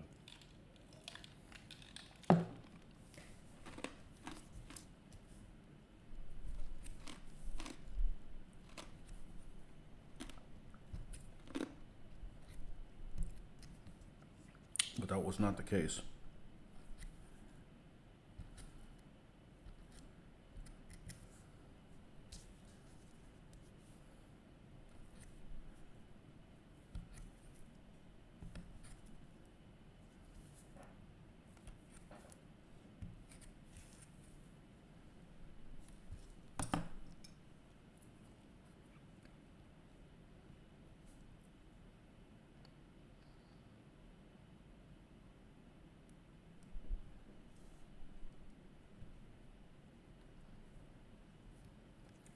Actually enlarged.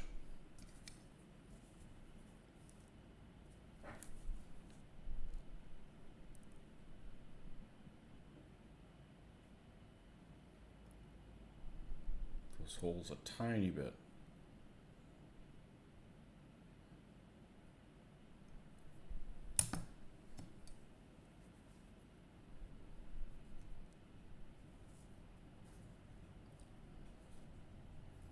Okay, now we can see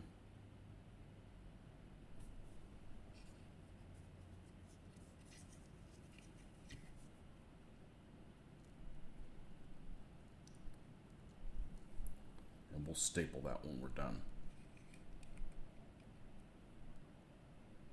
It looks like it fits just fine.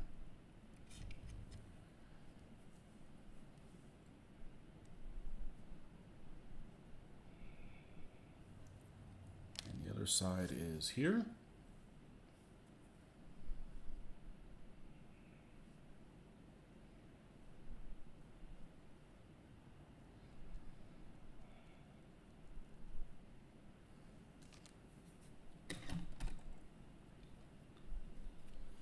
Hold on 1 second. I'll be right back.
Well, I can't find a stapler,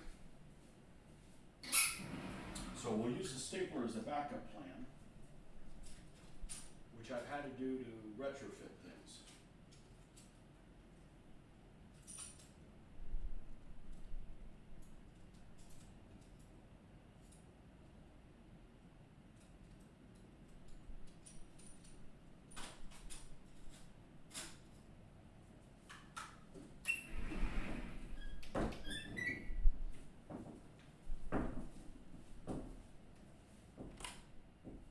Let's turn off the fan, see if I can stand it.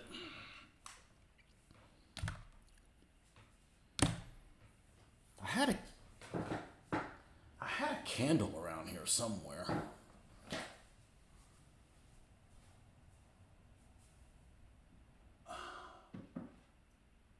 And that works a hell of a lot better.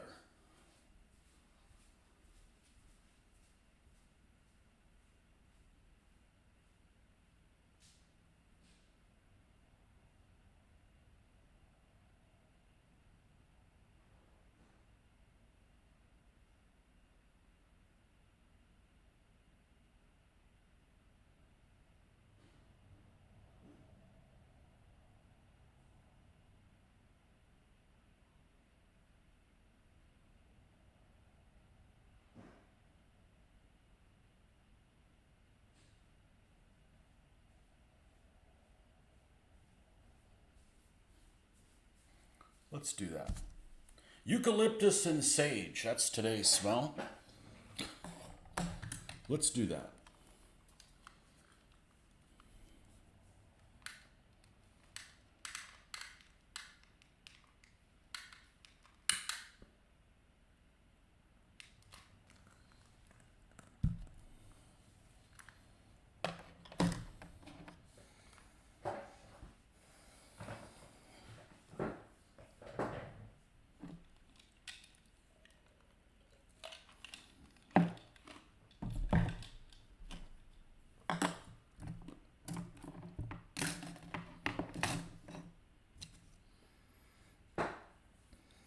easiest is this end of the tool. And since we have it, let's take this little piece that's left over of the tracks and make sure it's hot enough. We can practice on that.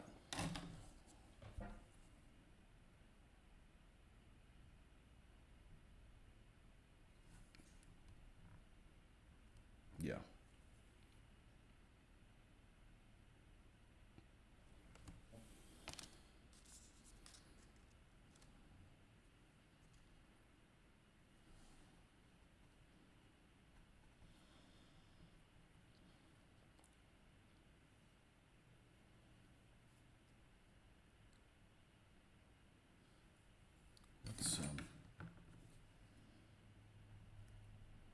Let's enlarge this. Let's make sure that these prongs can go as far in as we can.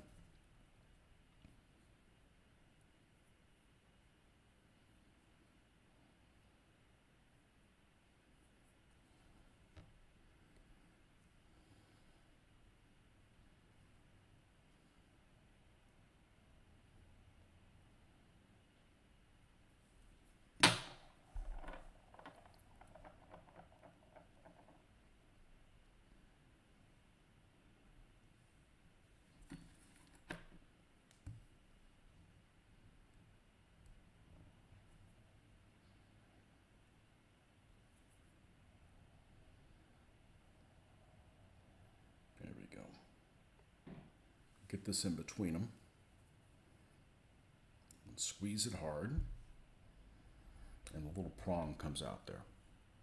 And if this doesn't hold, we put a staple on there, which is normally what I've done. I would have done this and then put a staple on there, and this goes towards the bottom anyways. But I don't know where the hell the stapler is. We did too good a job of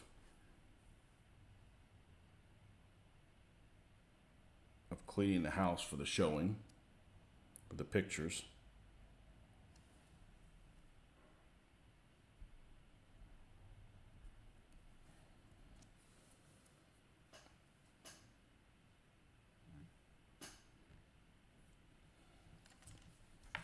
And let's do the same over here.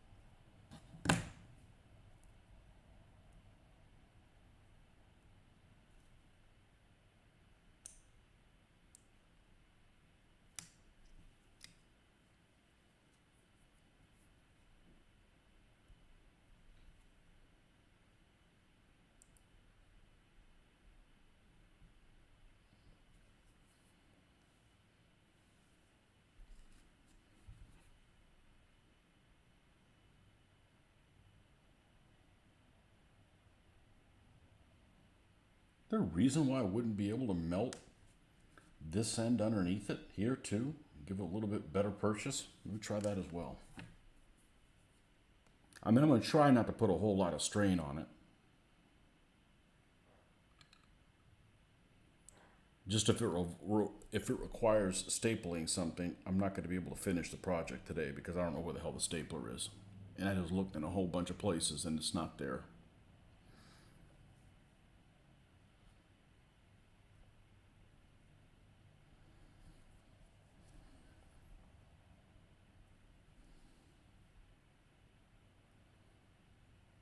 So what I'm getting at is there a reason why I can't do this?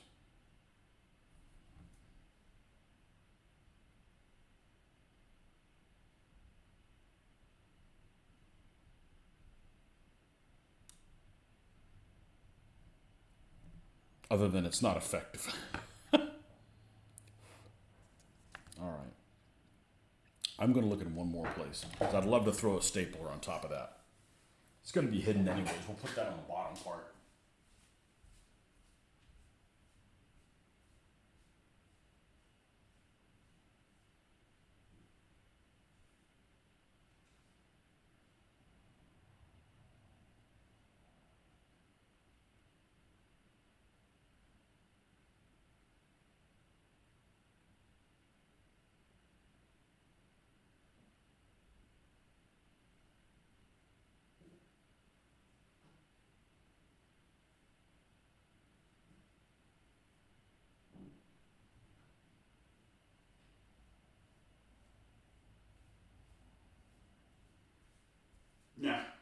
We'll have to wait till the wife comes home and ask her where it is.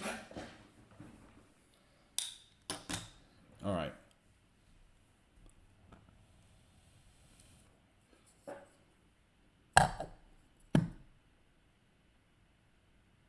Snuffed. It's a snuff film. Nope, we're going to put this right back where we found this.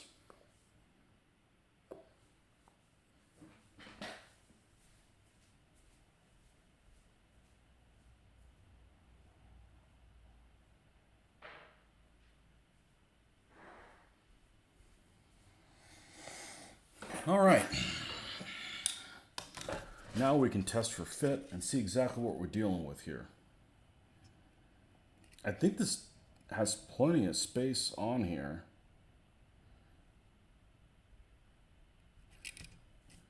The question is this one actually fit in the holes? Because if not, I'm just going to take these things off.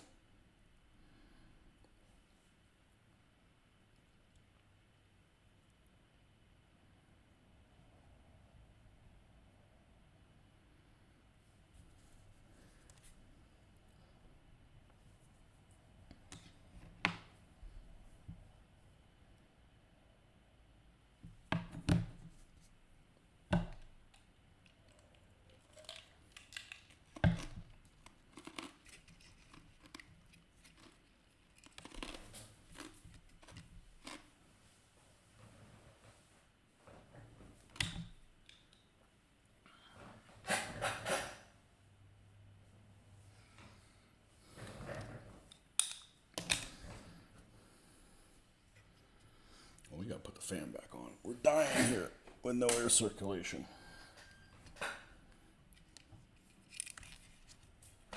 I'm gonna start assembling this on the floor.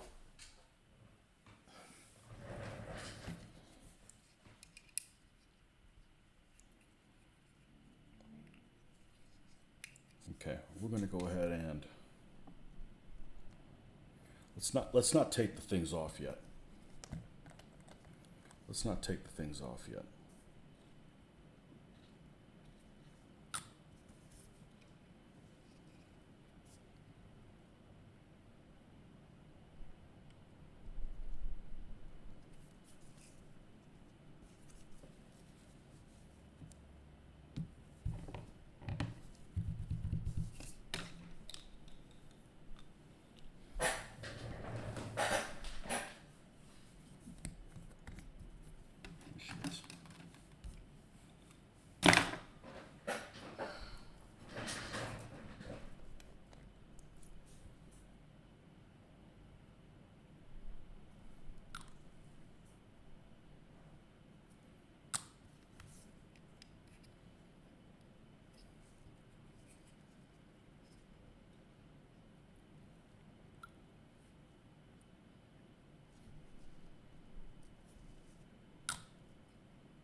Shit, which way is the track?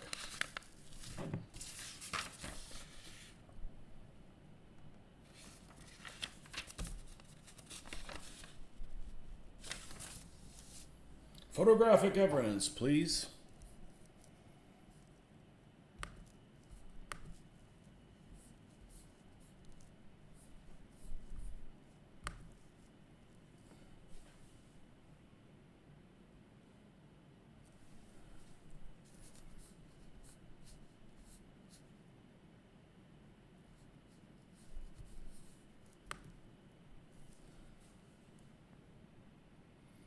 Okay, goes out like this. Let's narrow it towards the top.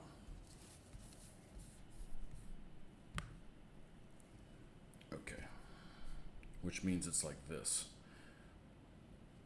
Which means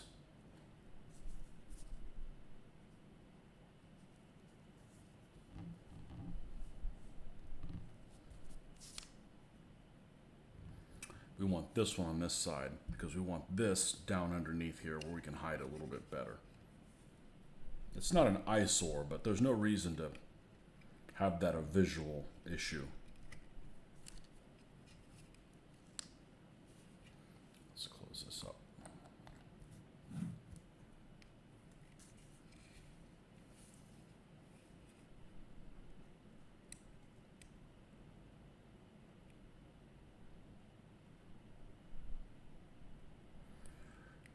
Yeah, and I don't have a problem with it staying attached. I can certainly paint around this thing. Let's put the idler. Let's put the idler wheel towards the back and see how this one side fits. See how much tension's actually on this thing.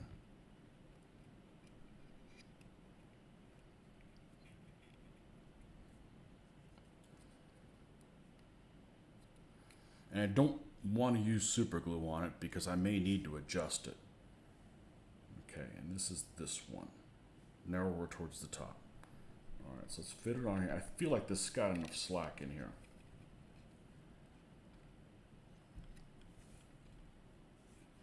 And if it doesn't, we'll cut the sprockets off.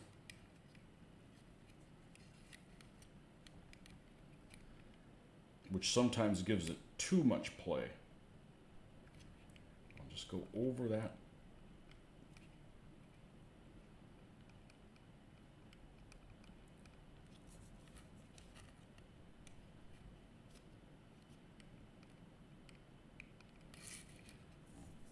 It's going to fit.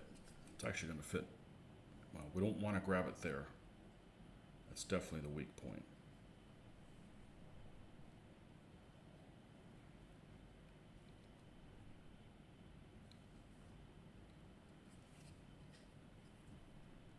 It's just one little, it's a tiny little prong that's on the back side of this. It's just going to keep it from going directly over it. I don't think I want to cut these teeth off. It'll be too slack then.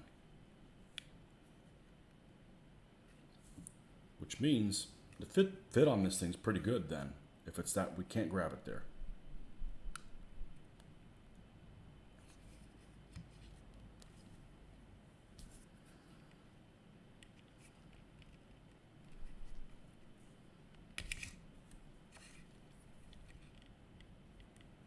All right.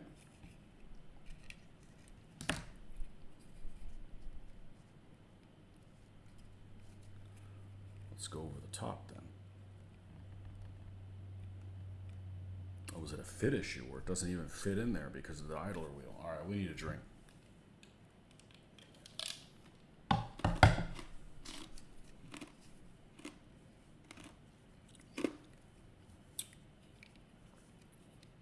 right, let's pull this out.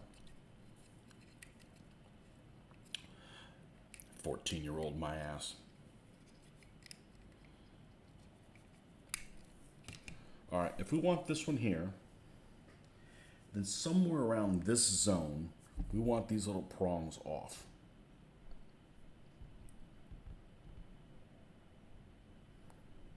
And that's all it would take. That's all it's going to take is just these little things on the back side.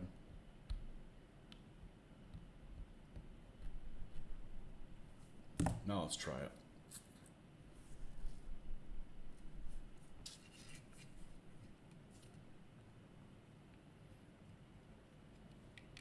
You know, if things don't work the first time you try them, don't try to force them.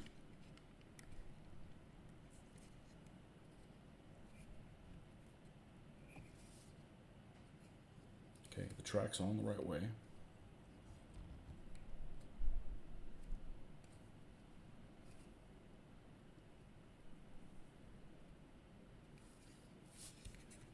All right, we got it.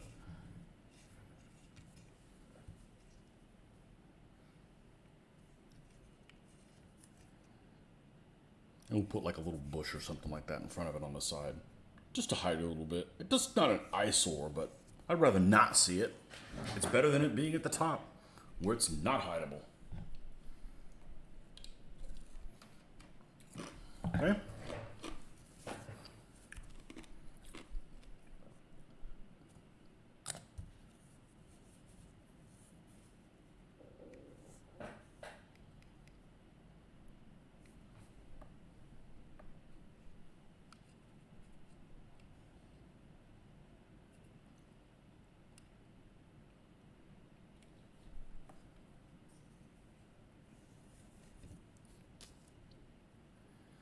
I'm not even going to try to see if it fits.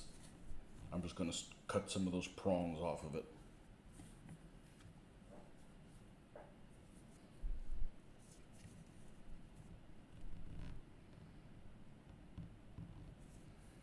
It's about right in here.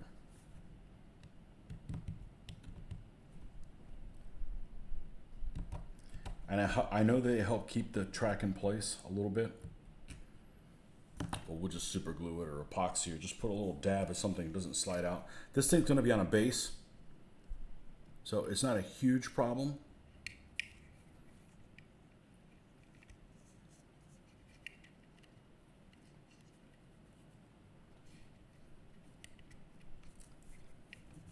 Don't grab the machine gun.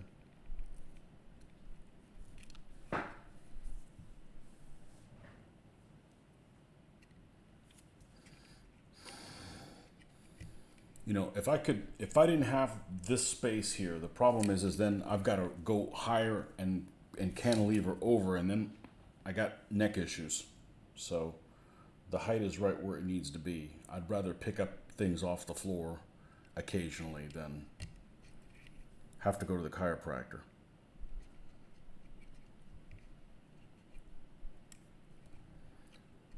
And him get smart out. Oh, you need to stop building models. You need to go fly a fucking kite up your ass.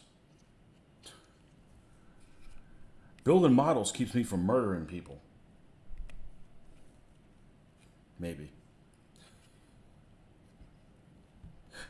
All right. This got bent. Well, now it got broke.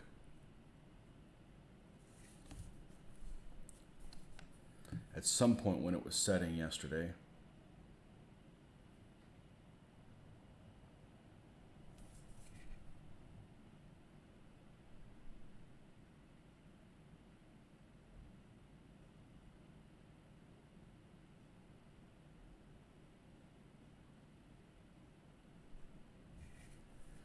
Okay. And I think this was coming off a little bit there.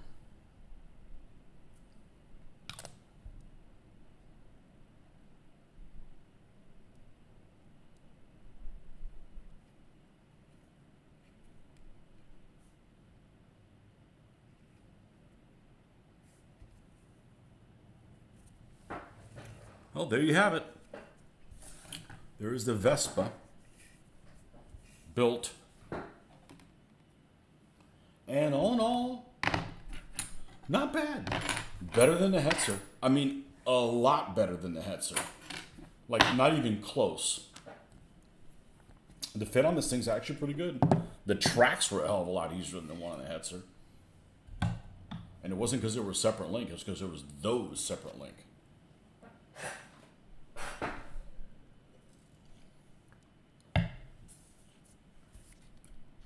Okay.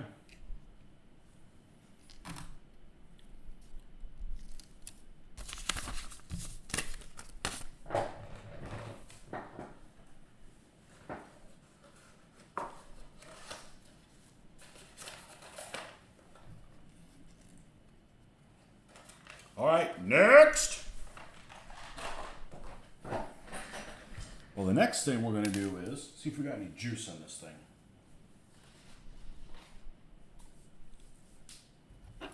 Weren't you the one that got one of these barns that talked you into this? This was my wife's idea for my car, and my car gets, unfortunately, a lot of dust and stuff from work because I work at a construction type site. And I'm like, I don't want to clog this thing up. So this is my hobby desk thing.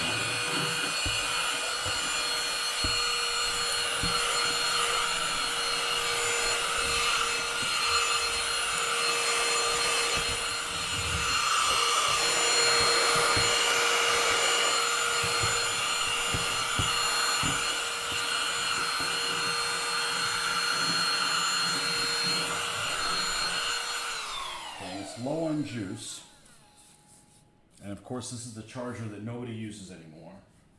It's just a conspiracy of making you waste money on shit. Like the end terminal charger should be the same on everything. Okay. All right, let's get Mr. Hummel out.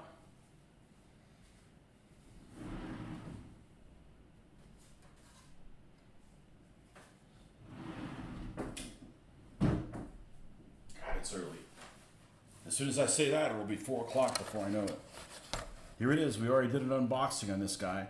This is supposedly not a very good kit.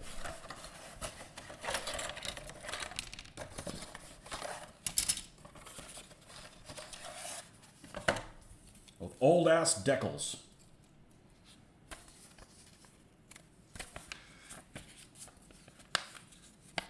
I hope somebody didn't pay $1.09 for this. That's almost too. Oh, good. It's not the separate link track. Only because, you know, they'd be attached the old way, and that would suck.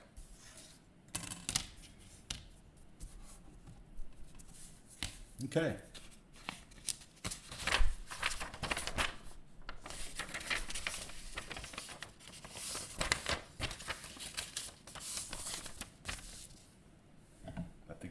I think that all worked really well.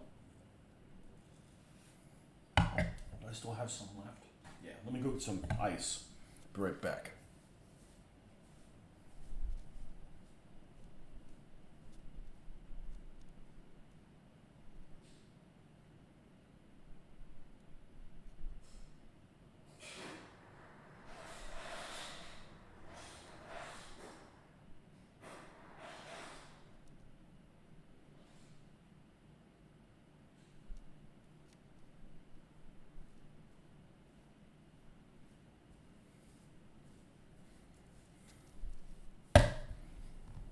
The Hummel I built, the same kit, had separate link track.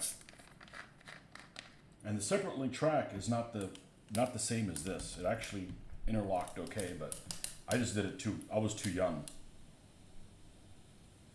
Hummel, first vehicle you ever based 35 years ago. Well, 35 years ago isn't that long ago. I mean, it is, but what would that be?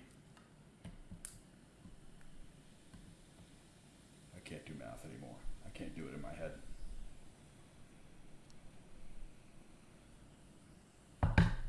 Late 80s?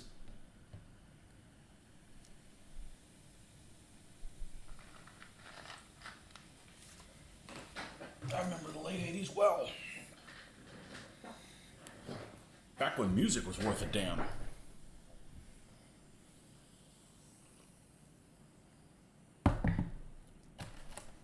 Okay, don't need that box right now. Ah, yes. The old Panzerfaust style shitty idlers. All right, let's put this guy together. Oh, this is a more advanced model. It names all of the pieces that are the same with the same number. Durr!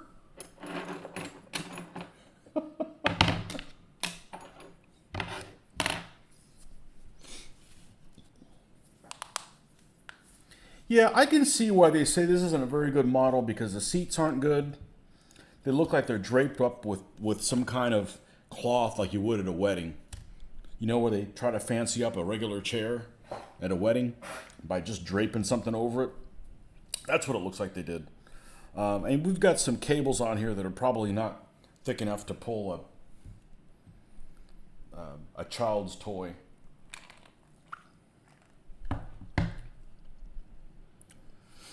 All right. So they want me to do two sides. All right, let's cut these things out. Let's use these. Actually, I'm going to check and see if my nippers are on the way. Oh, crap. Yeah. Okay. It's nice. Let's see if... Let me look at my...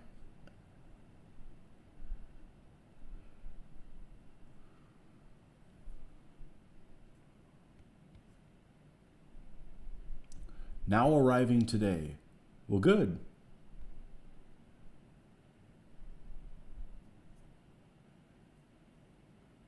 We'll see if it arrives here. We'll use those Tamiya nippers. See what they're all about. Right now, these will work for them. All right. This comes off. This comes out. This comes out. That comes out. And this plastic seems a little rubbery. That's a good thing. As long as the glue works, I'm going to go ahead and take this piece off too. even though we're not going to mess with it just yet.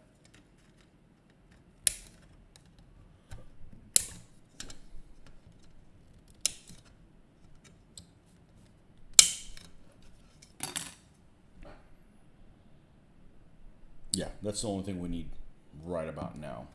Okay. Those two pieces and a shitload of 33s, which luckily they don't make me put both of the pieces together. The inside and the outside. It just has an outside, so they're incorrect. Let's go ahead and take all of these off. We should have 8 for each side. 1, 2, 3. This is a separate one. This is 34. What's different about it? Oh, it's the spare one. 1, 2, 3, 4. 1, 2, 3, 4. Okay, so it's these right here. 1, 1, 1. So this side, this side, and this side, and this side.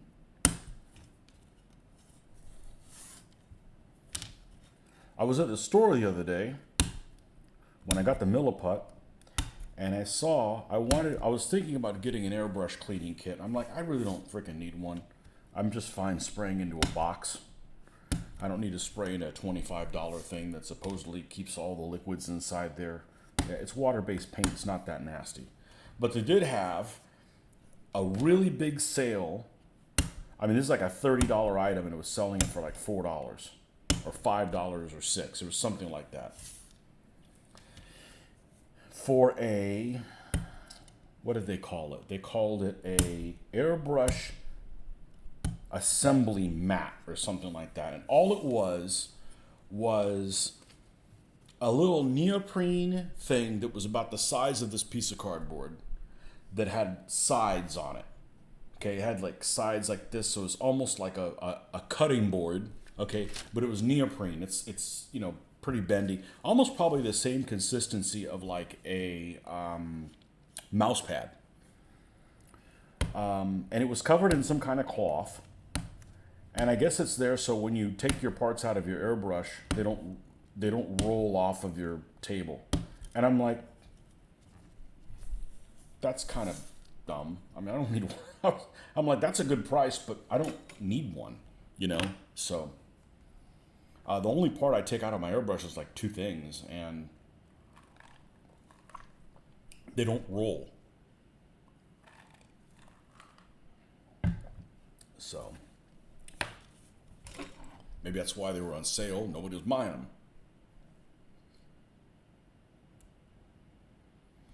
So this is actually working really well to take most of the heavy stuff off, and then we'll revisit them with the X-Acto knife. And we're not digging into them.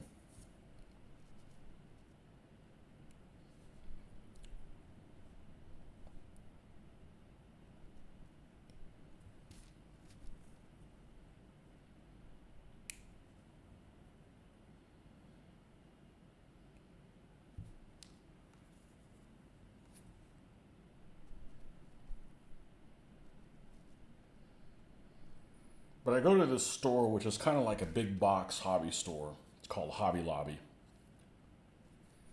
And, it's kind of like a craft thing. They got some models, and they got some Vallejo paint, and they got a mixture of different things. That's where I brought my airbrush from. And sometimes they run a sale on models.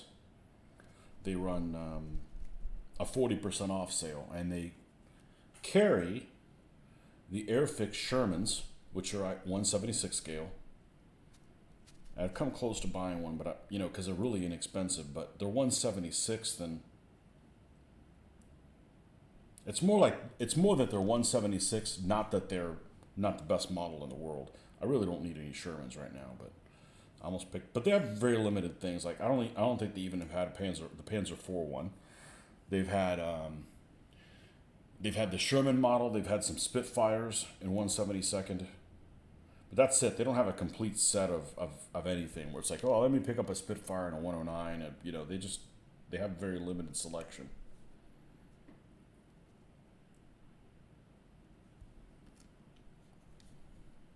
But they also have some Tamiya models, and they have Tamiya models that I would never buy. You know, because there's Tamiya models have, if you're looking at doing an armor, a model for an armor tank that would not sell really well is the one they have there, which is an M41 Walker Bulldog. You know, who wants to build a Walker Bulldog? I mean, unless you're like a fan of the Korean War, which I don't know if there's any. I don't, I don't think I've seen. I've not been somewhere where they played a war game of the Korean War. I'm sure somebody does, but it's not. It's not. It would be much less popular than Vietnam, which isn't that popular anyways. But they had a Walker Bulldog, and they had. You know, it's like I think it was the only 1/35th scale model I've seen there. Not that I'm going to get one, but it was just kind of like weird. Like that doesn't sell. You know.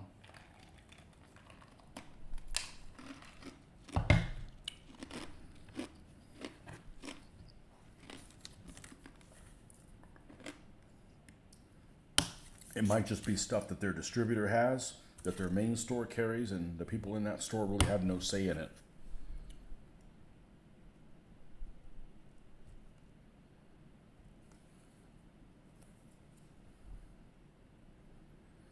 Best thing you could do with a Walker Bulldog is make it for another army that's not the U.S. Army. Because they got used in a lot of other countries. And that'd be kind of cool to have a tank for Nicaragua or something like that. I just took a stab in the black. I mean, I know that South Vietnam used them, but I'm talking about something really obscure, like Nigeria or something like that.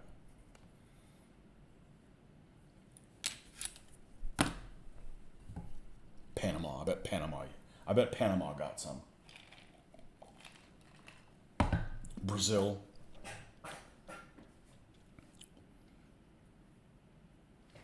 I was reading something online about that particular vehicle, about the Walker Bulldog, and somebody asked, was it the same 76 millimeter gun that was on the Sherman?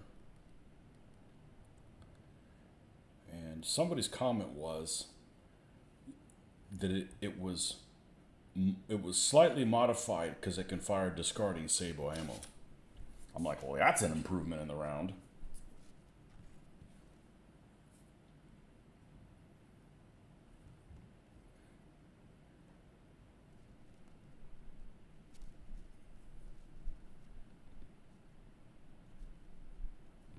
It's basically an improvement for the Chafee, I think is what it is. It's an improved Chafee. Pretty sure it doesn't have a whole machine gun. I just thought it'd be cool to play a modern war game set like 1958, like before Kennedy. And, you know, have a fold-a-gap type game. You know, like, here come the commies, you know. So you could have all three tank types. You could have light tanks, medium tanks, and you could have the heavy tanks. Because one of my favorite U.S. tanks of all time, and I'm not a fan of U.S. tanks, generally, just because they're generally boring, but is M103s. Those are big nasty. So how do you work those into a game? Well, you do some kind of a scenario that's like in 1950, 1958, 59, something like that. Khrushchev has a meltdown or something, you know?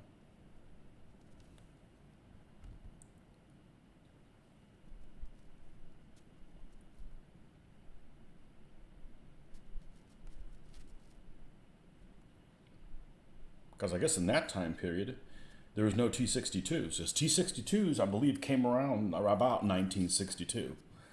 So if you do one of those,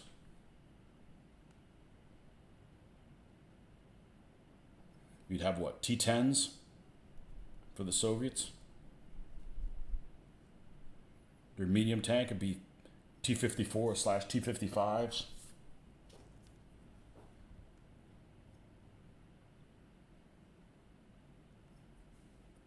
Be kind of cool. I like thinking about stuff like that and go, okay, that was a nice thought. Let's go back to like things I'm actually going to build. Because I can't be into everything.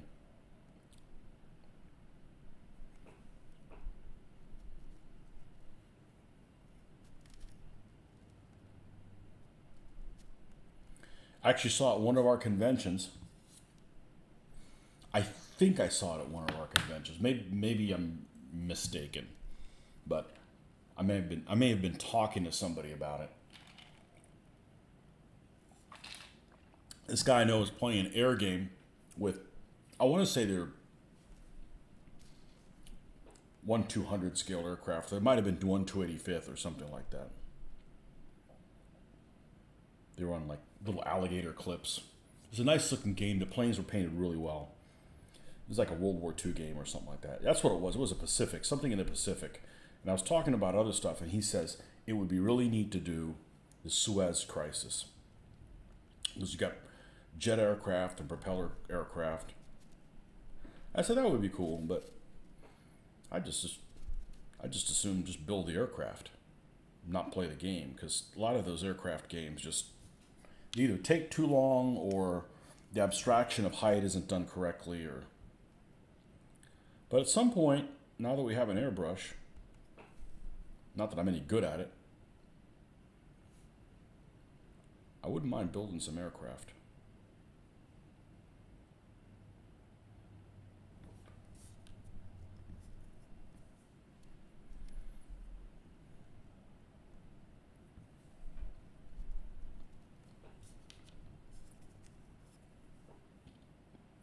This is tedious, but it's all right. It's better than painting a shitload of boots in a row.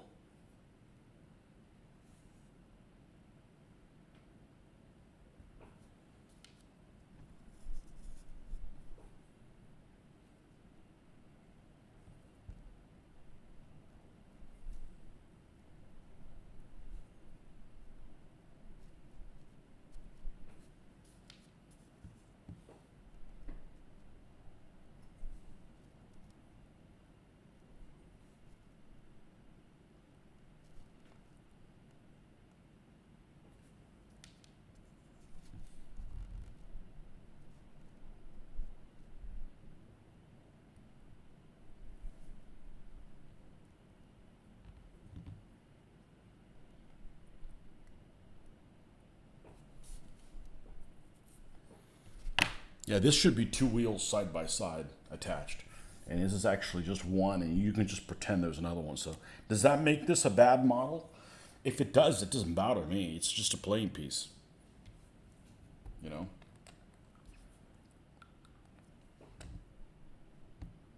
Oh, we might as well do all the 35s as well, which are the tops to it.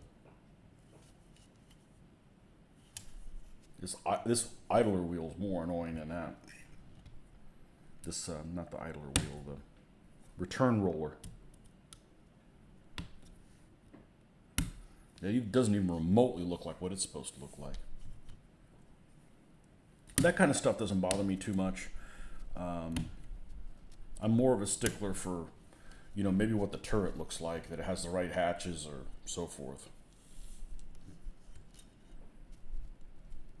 But the suspension running gear, just there's so many kits out there that have it, that do it wrong, or it's the wrong pattern, or the, you know, those things aren't as noticeable as, you know, a Panzer 4H that has the openings in the side of the turret that it shouldn't have. The vision ports.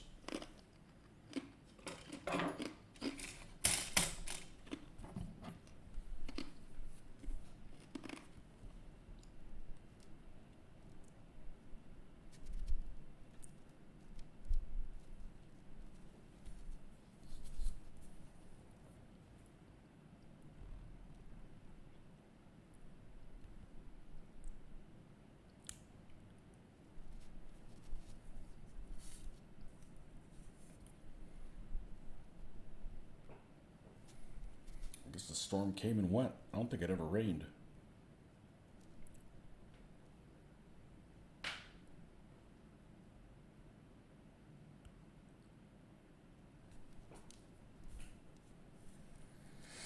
I'm not ready to do it yet, but at some point I'm probably going to take a break for lunch. I went out for breakfast and had a big breakfast, so I'm probably good for at least another hour. In a perfect world, I won't break until this one's done. Is that possible? It's not likely.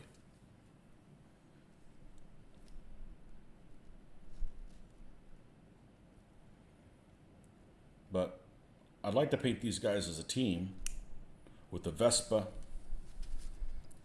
this guy, and the artillery observation vehicle that I have from MMS.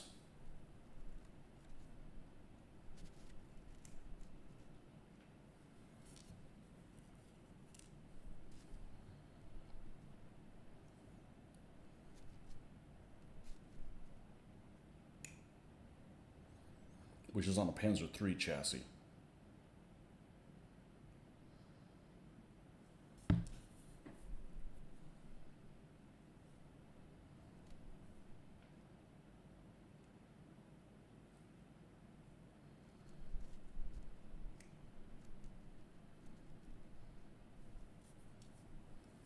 All right.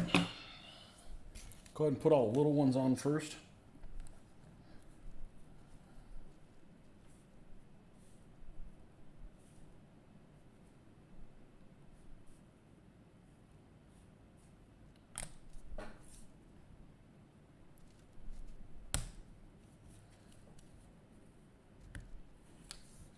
Well, it's kind of a tight fit.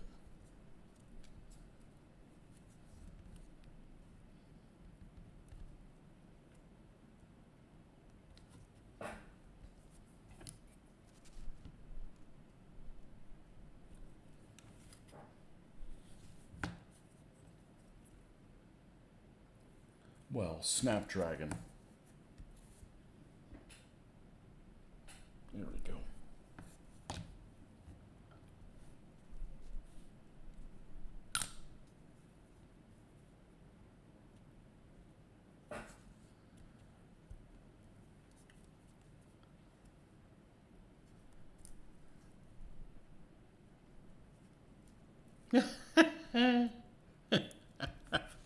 This guy bounces out. Silly bastard. Yeah, this one bounces. I've never seen that before. You push it in, it comes out.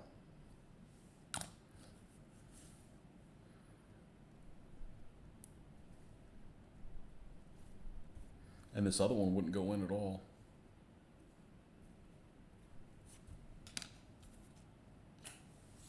I kill me.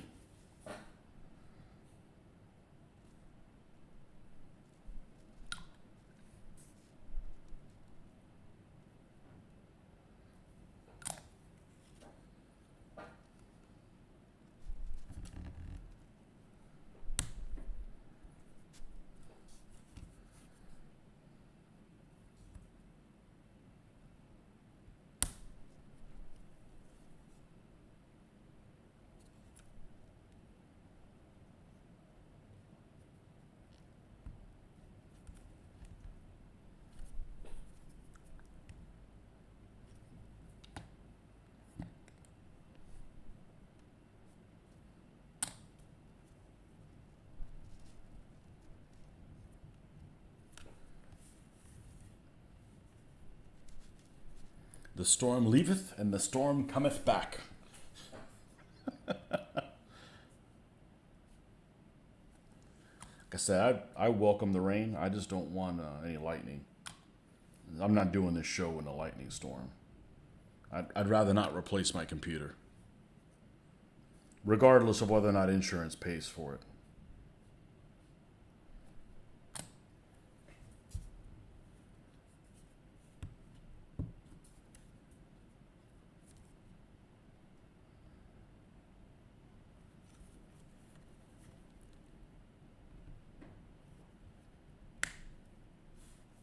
Man, what a tight fit some of these are.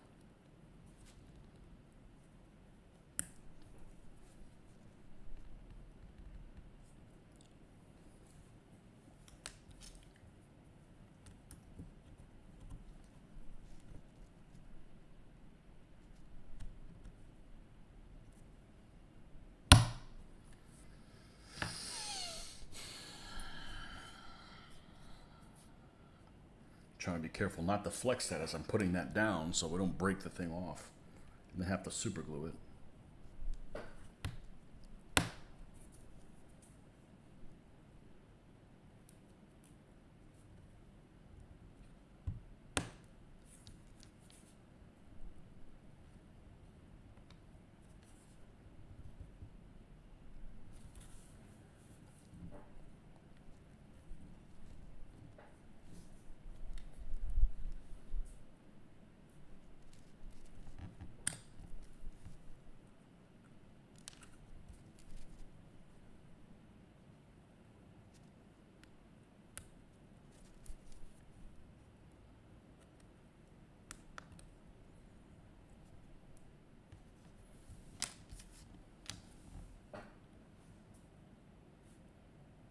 Just do 2 at a time with the glue.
Pretty much a tight fit in just about all of them. Okay. The centerpiece.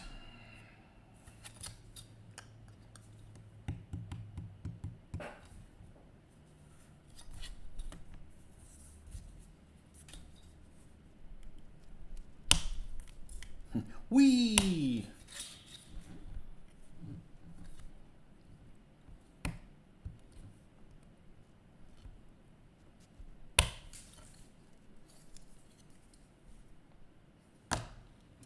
This seems to work pretty well.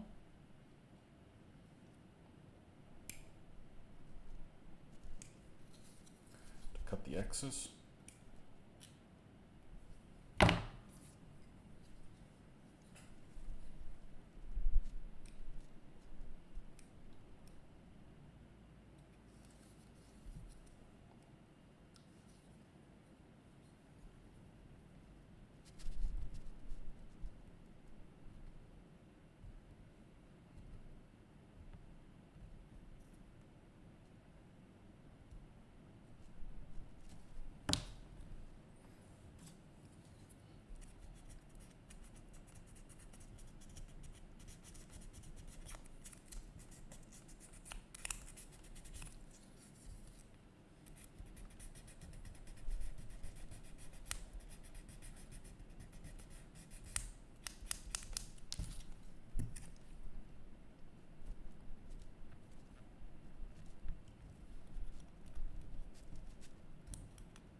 All right. Oh, and it's having me put the idlers on? No, we're not doing that yet. We're going to do it just like we did it last time. That worked really, really well with a Vespa, the way we handled that.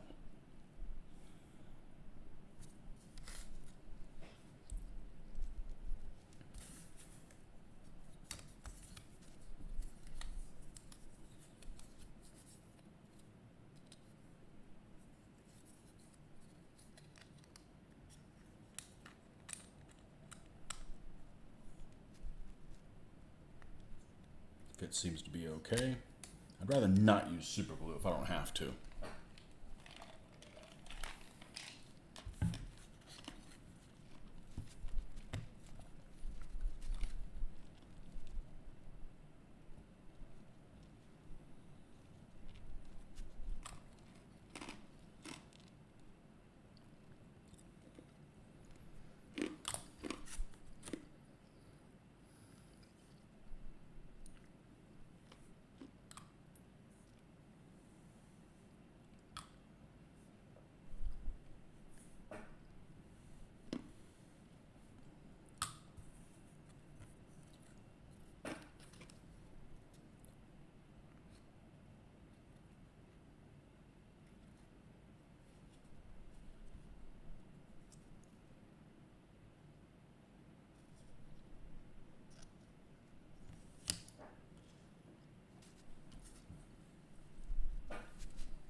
This applicator brush is just amazing.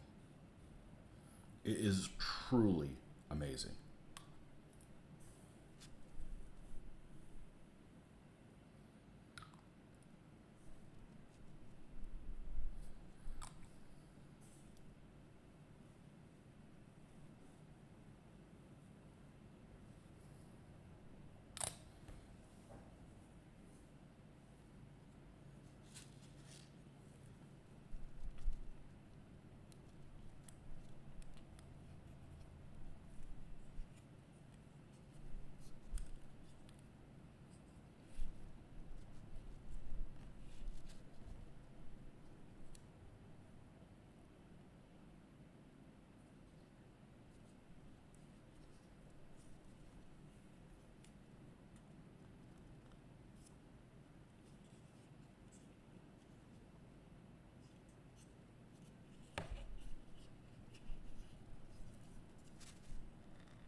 Okay.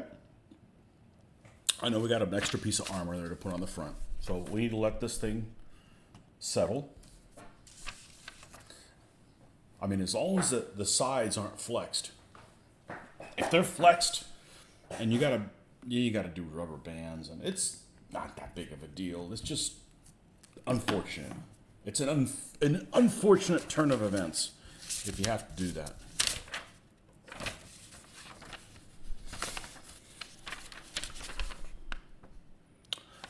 I'm actually going to be right back. I use the little boy's room, and then I'm going to go pick up some rubber bands because the place I normally keep mine have disappeared because I packed everything up out of this room. So I'll be right back, and then we're actually going to go ahead and put the barrel together because it is a two-piece barrel, and by the time I get around to it, I want to make sure that it's already ready to go.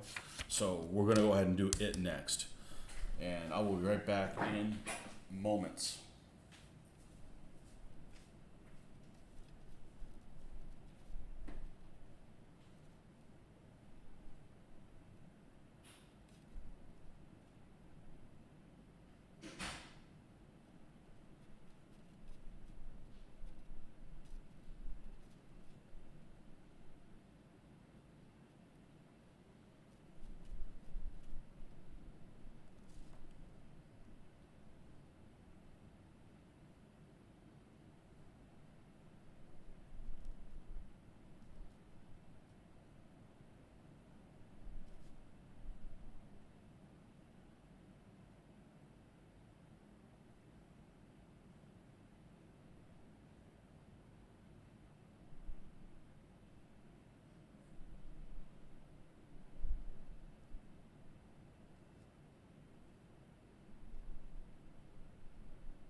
Okay, so let's go ahead and put the 150 millimeter gun together. That's going to need some time to kind of settle. We're going to skip ahead to this spot.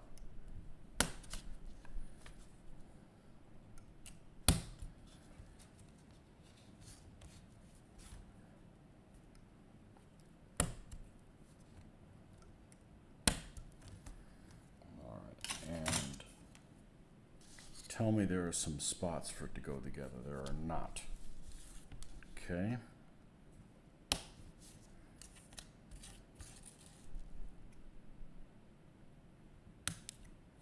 We'll trim it even after it's put together.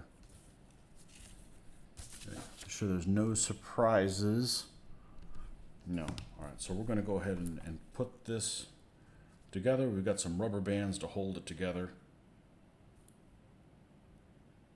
And by the time we come back to it, it should be ready to go. So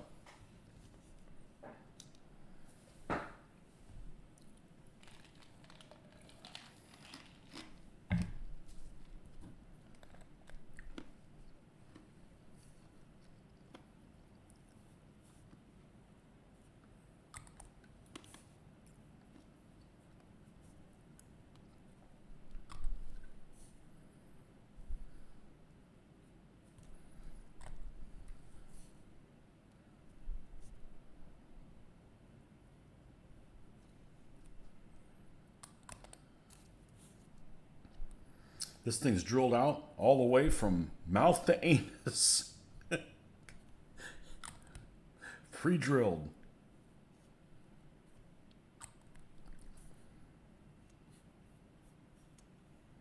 What was the name of that movie? Human Centipede. I never saw it, but the other day I was bored and I'm like, I'm not going to watch this thing. Let me just watch that. Somebody did a review on it. I'm like, I'm glad I didn't watch it. That's not worth my time.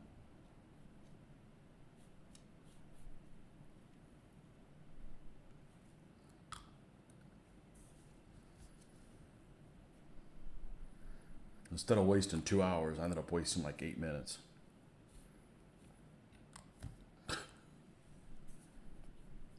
I've done stuff like that. Like, what's this deal about that show Lost?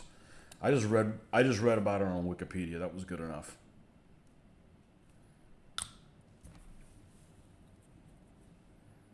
All right.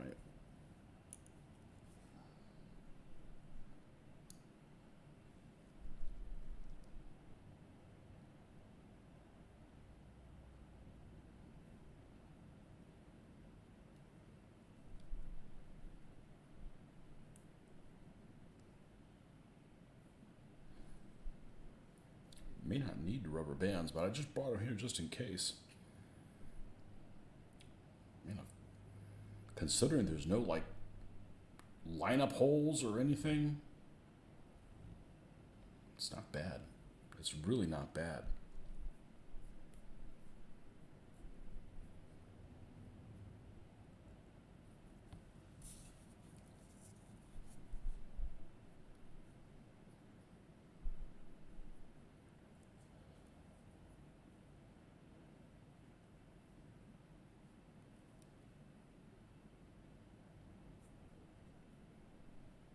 Don't have to put an absurd amount of pressure on this.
Okay, this actually went together really, really well.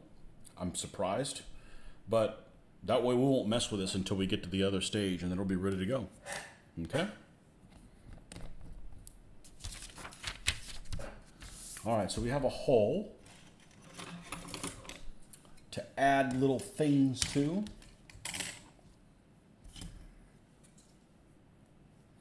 Yeah, I can't do this all day. I'm going to have to give my neck a rest. I don't want to be feeling it tomorrow. But we're going to do a fair amount of this today. And I'm sure I'll do it in the evening as well. Okay.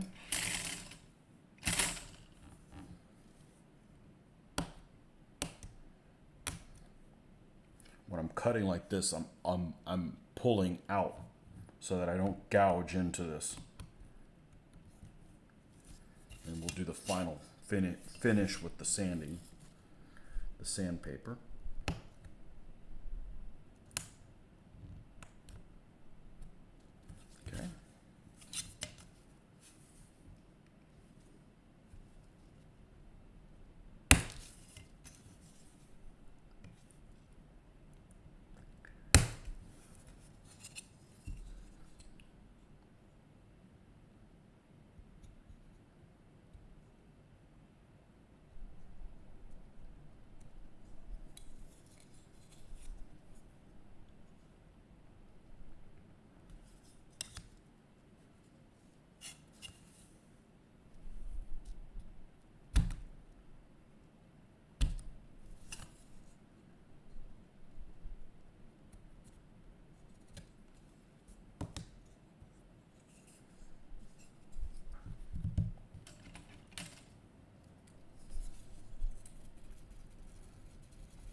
If I had multiples of these, I'd probably take some of these little fenders off, some of them. But we only have one, so we'll build it as is.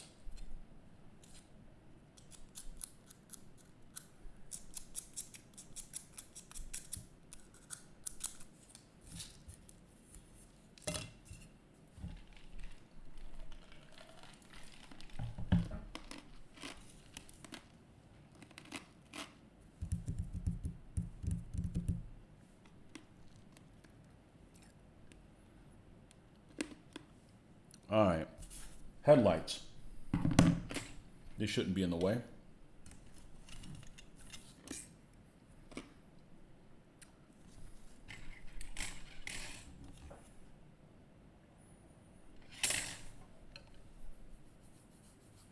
Here they are.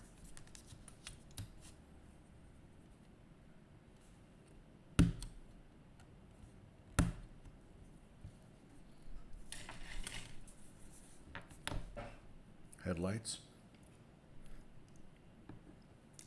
And G34, which I believe is that spare wheel. Yes.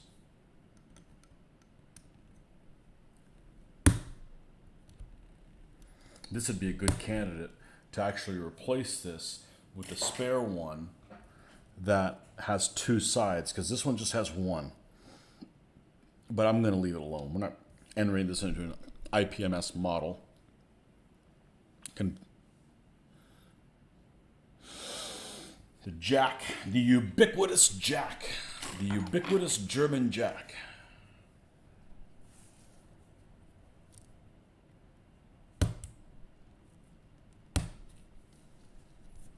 Okay.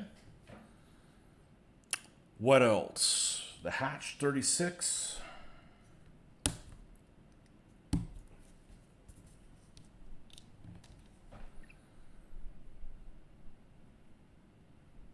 And 42 and 43, which are the items that keeps the barrel from bouncing all over the damn place.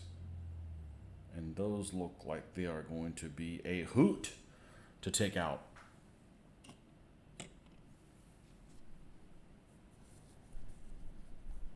Give a hoot, don't be a coot.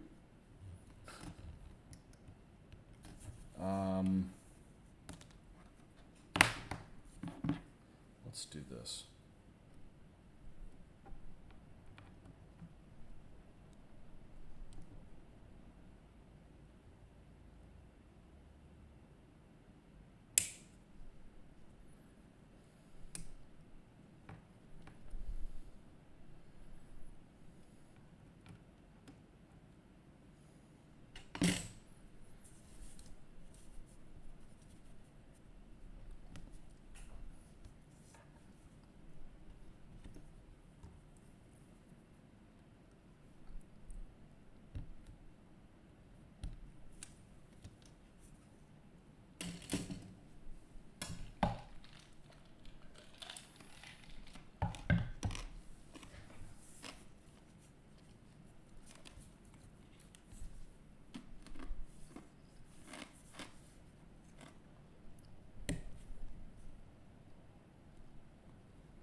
Hold on 1 second.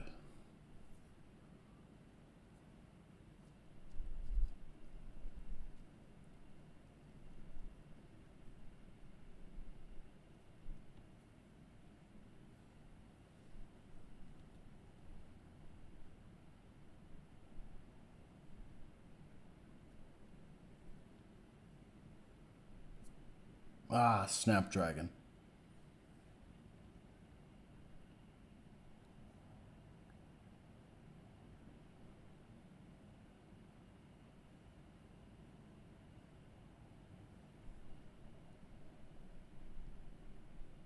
Come on.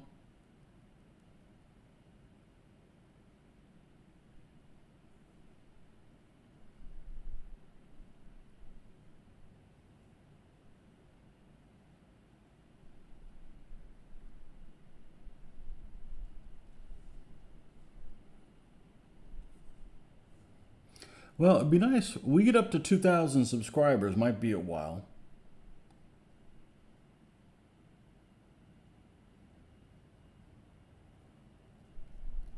We're going to do something really cool. But at the rate we're going, if I ever get there, it'll probably be 5 years away. But it is what it is. We'll keep plugging along, doing what we do. If it appeals to people, they'll watch it. If they don't, they won't.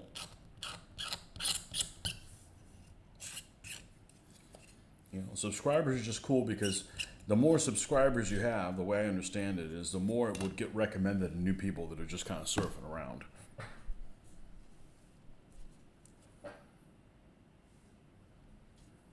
Okay. This piece will go like this on this side, and this one will come down here on this side. So this is like this, and this is like this.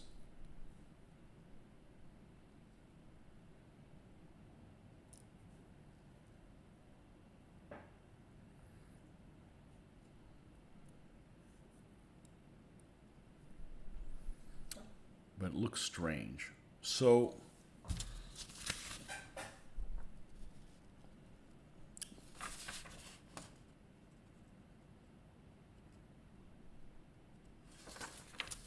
let's see if I can find a picture of it. It just doesn't make sense that it would just be bouncing like that. Let's find some photo evidence of a hummel. Hummel is what? A bumblebee? I believe that's what a hummel is. Hummel SPG.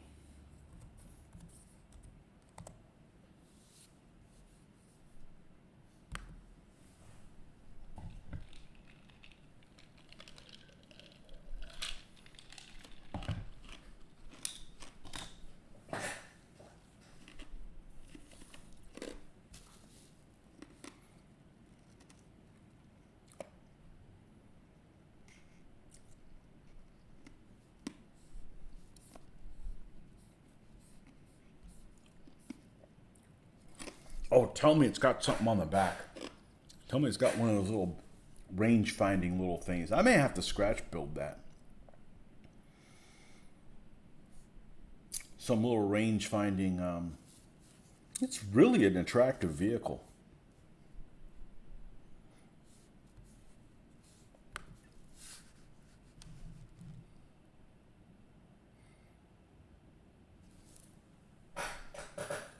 I guess it just kind of is falling all over itself.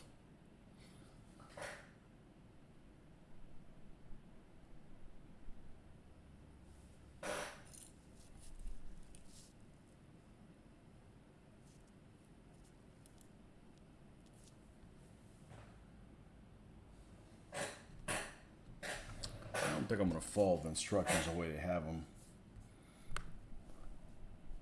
sitting there.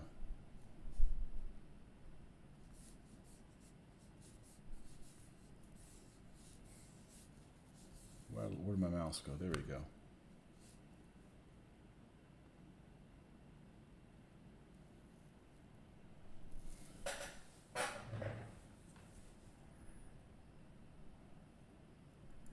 This needs to be towards the inside, which means it's got to be.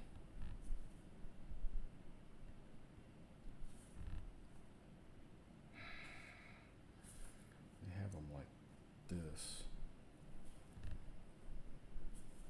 This needs to be so both of the sides could be up like this.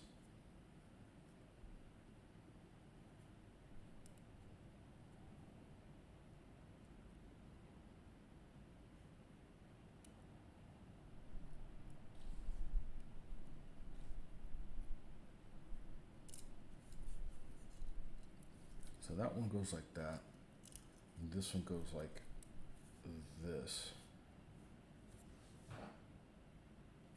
Yeah, that's how it's shown. Okay, let's put it in there. It's not ideal, but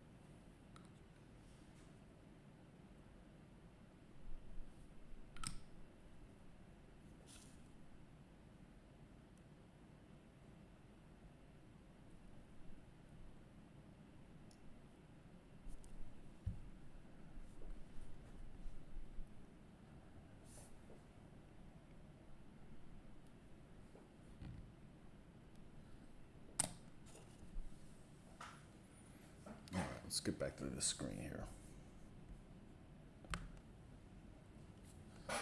All right. I just wanted to make sure that it's up off the deck like that because it doesn't look right. But that's what the photo evidence shows, so.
These fall right through the floor. So if they're supposed to be off the ramps here, off the running boards, that particular miniature isn't going to do it because it just falls straight through.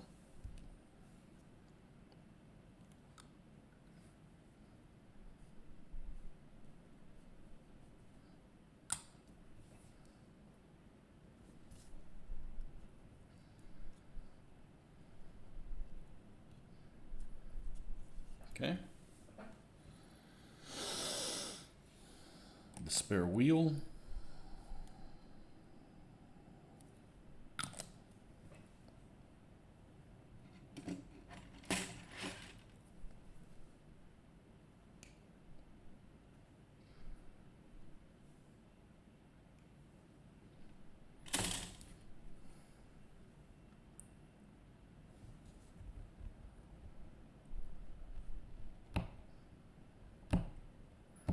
Yeah, like I said, we got off to a later start today because I went ahead and did all the stuff that I was supposed to do. So then I can just sit at home and not be and got back, showered, just sit at home and not have to worry about that 120-degree nonsense.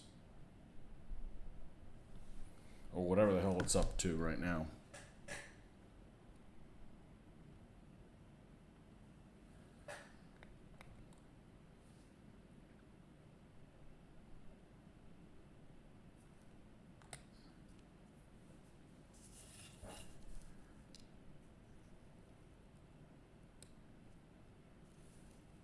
Okay.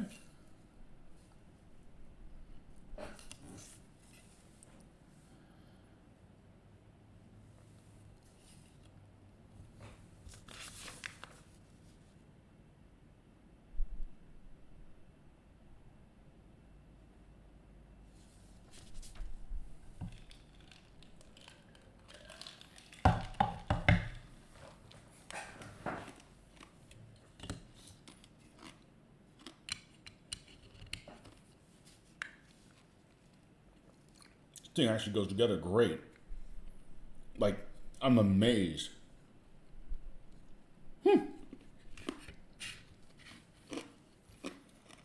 A hell of a lot bigger than the Vespa.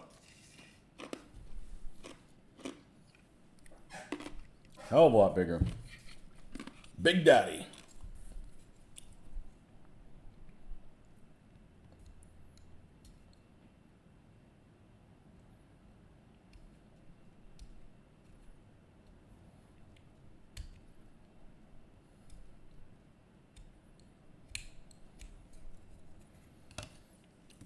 Okay.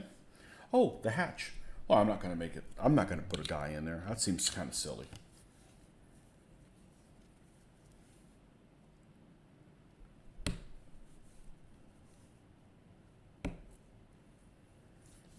Now, I also would have to make something for the hatch to, some hinges for it to go off. It just gives you like literally a slab. Like, okay, thanks for that.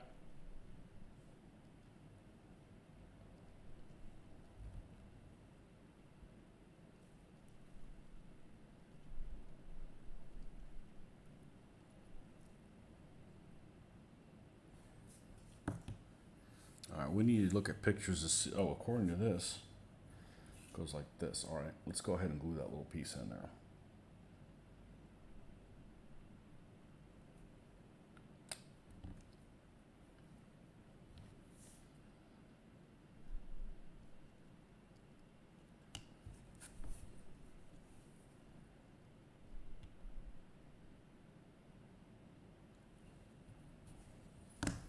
These things take time to put together. You know, don't make any plans.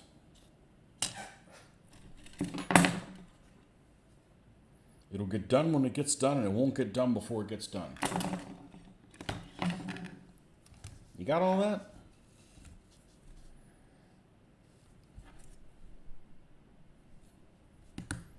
All right, where's the nippy nips?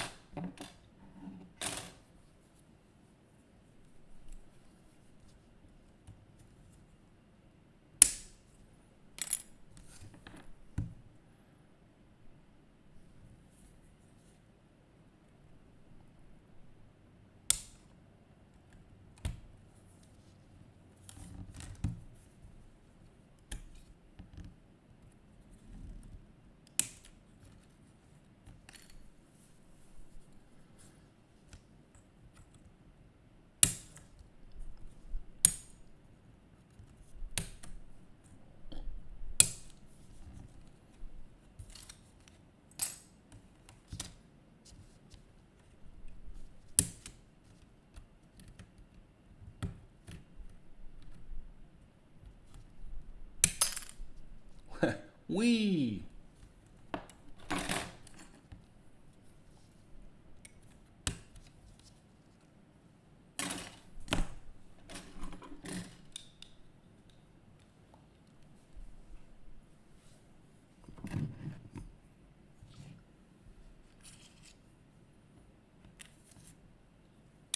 Let's clean all this stuff up.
think this will end up looking just fine. It is kind of a basic model, but it needs to basically look like the vehicle.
Here they are. I'm like, there's something missing.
And it's got a cast-in axe, but it is so slightly over the size of the plastic you can hardly see it. We'll have to paint it. So obviously we have to paint it, you know, but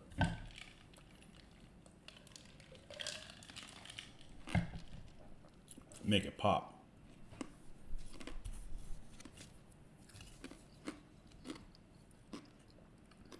Okay, these corner pieces, this is what I was thinking the Vespa had. It doesn't have these. These corner pieces are going to go right here. Right there. Do they go back up the side a little bit? They do not. Okay, so it's just basically from here and here. And they sit here, there, and there. And then this will go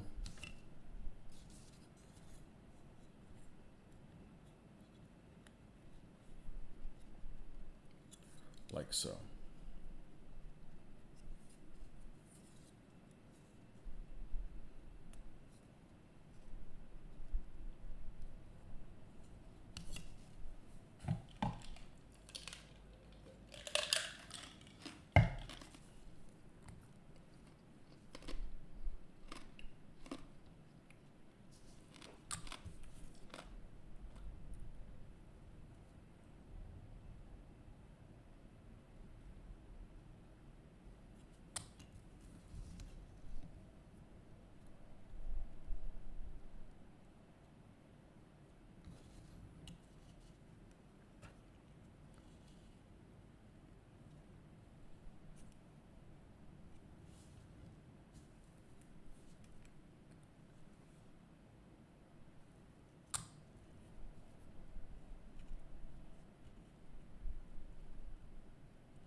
Now, this has the ammo bins here in the side.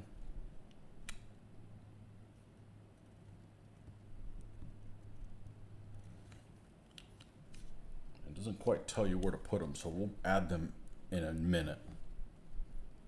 This is going to attach here.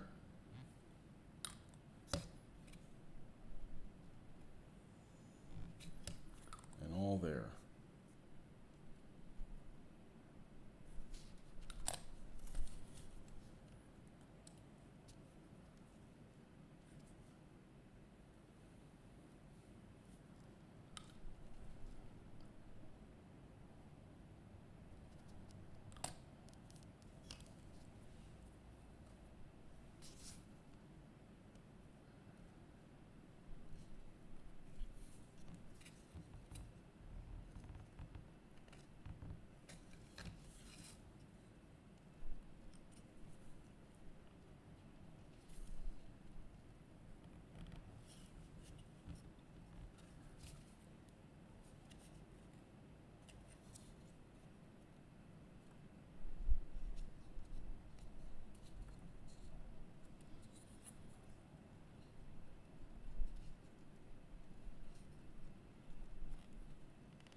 What have we got left?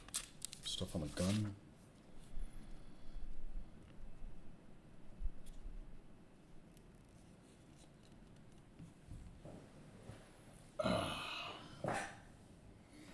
How long have we been on here? 3.5 hours? Yeah, I'm probably close to taking a break.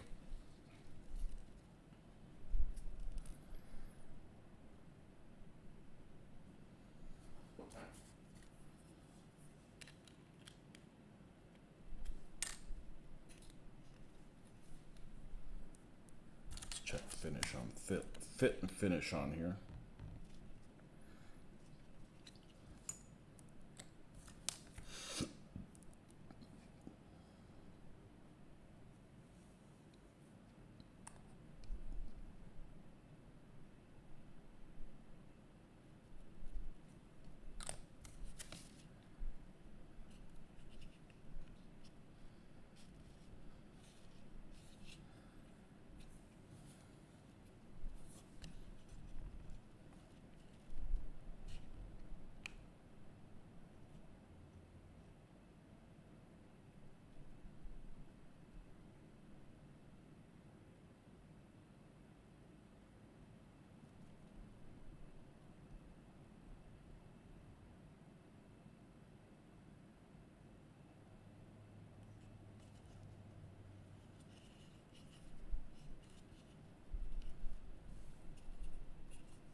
And then the plate at the back.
All right, we're going to go ahead and take a break, and then we will finish coming back and putting the gun mounting on there.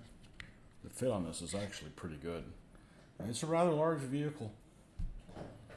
No, I gotta put them the same distance. Tuned in very late. What time is the book? What? What time's the book in front of you? What time is the book in front of me? I don't know what you mean about the book in front of me.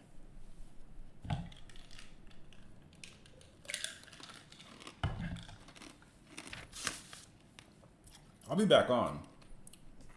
I just need to go eat lunch and stretch out a little bit because I want to go easy on my neck, and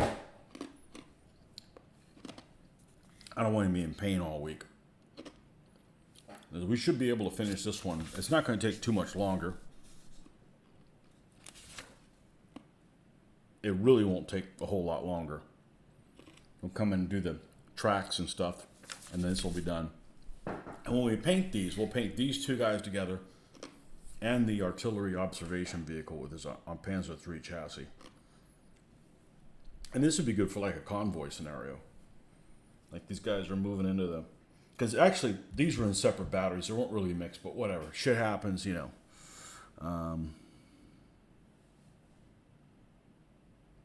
What's the book in front of me? There is no book in front of me other than the instructions. Just the instructions too.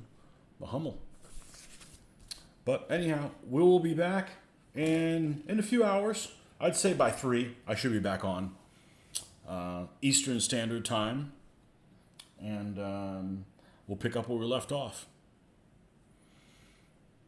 Okay, folks.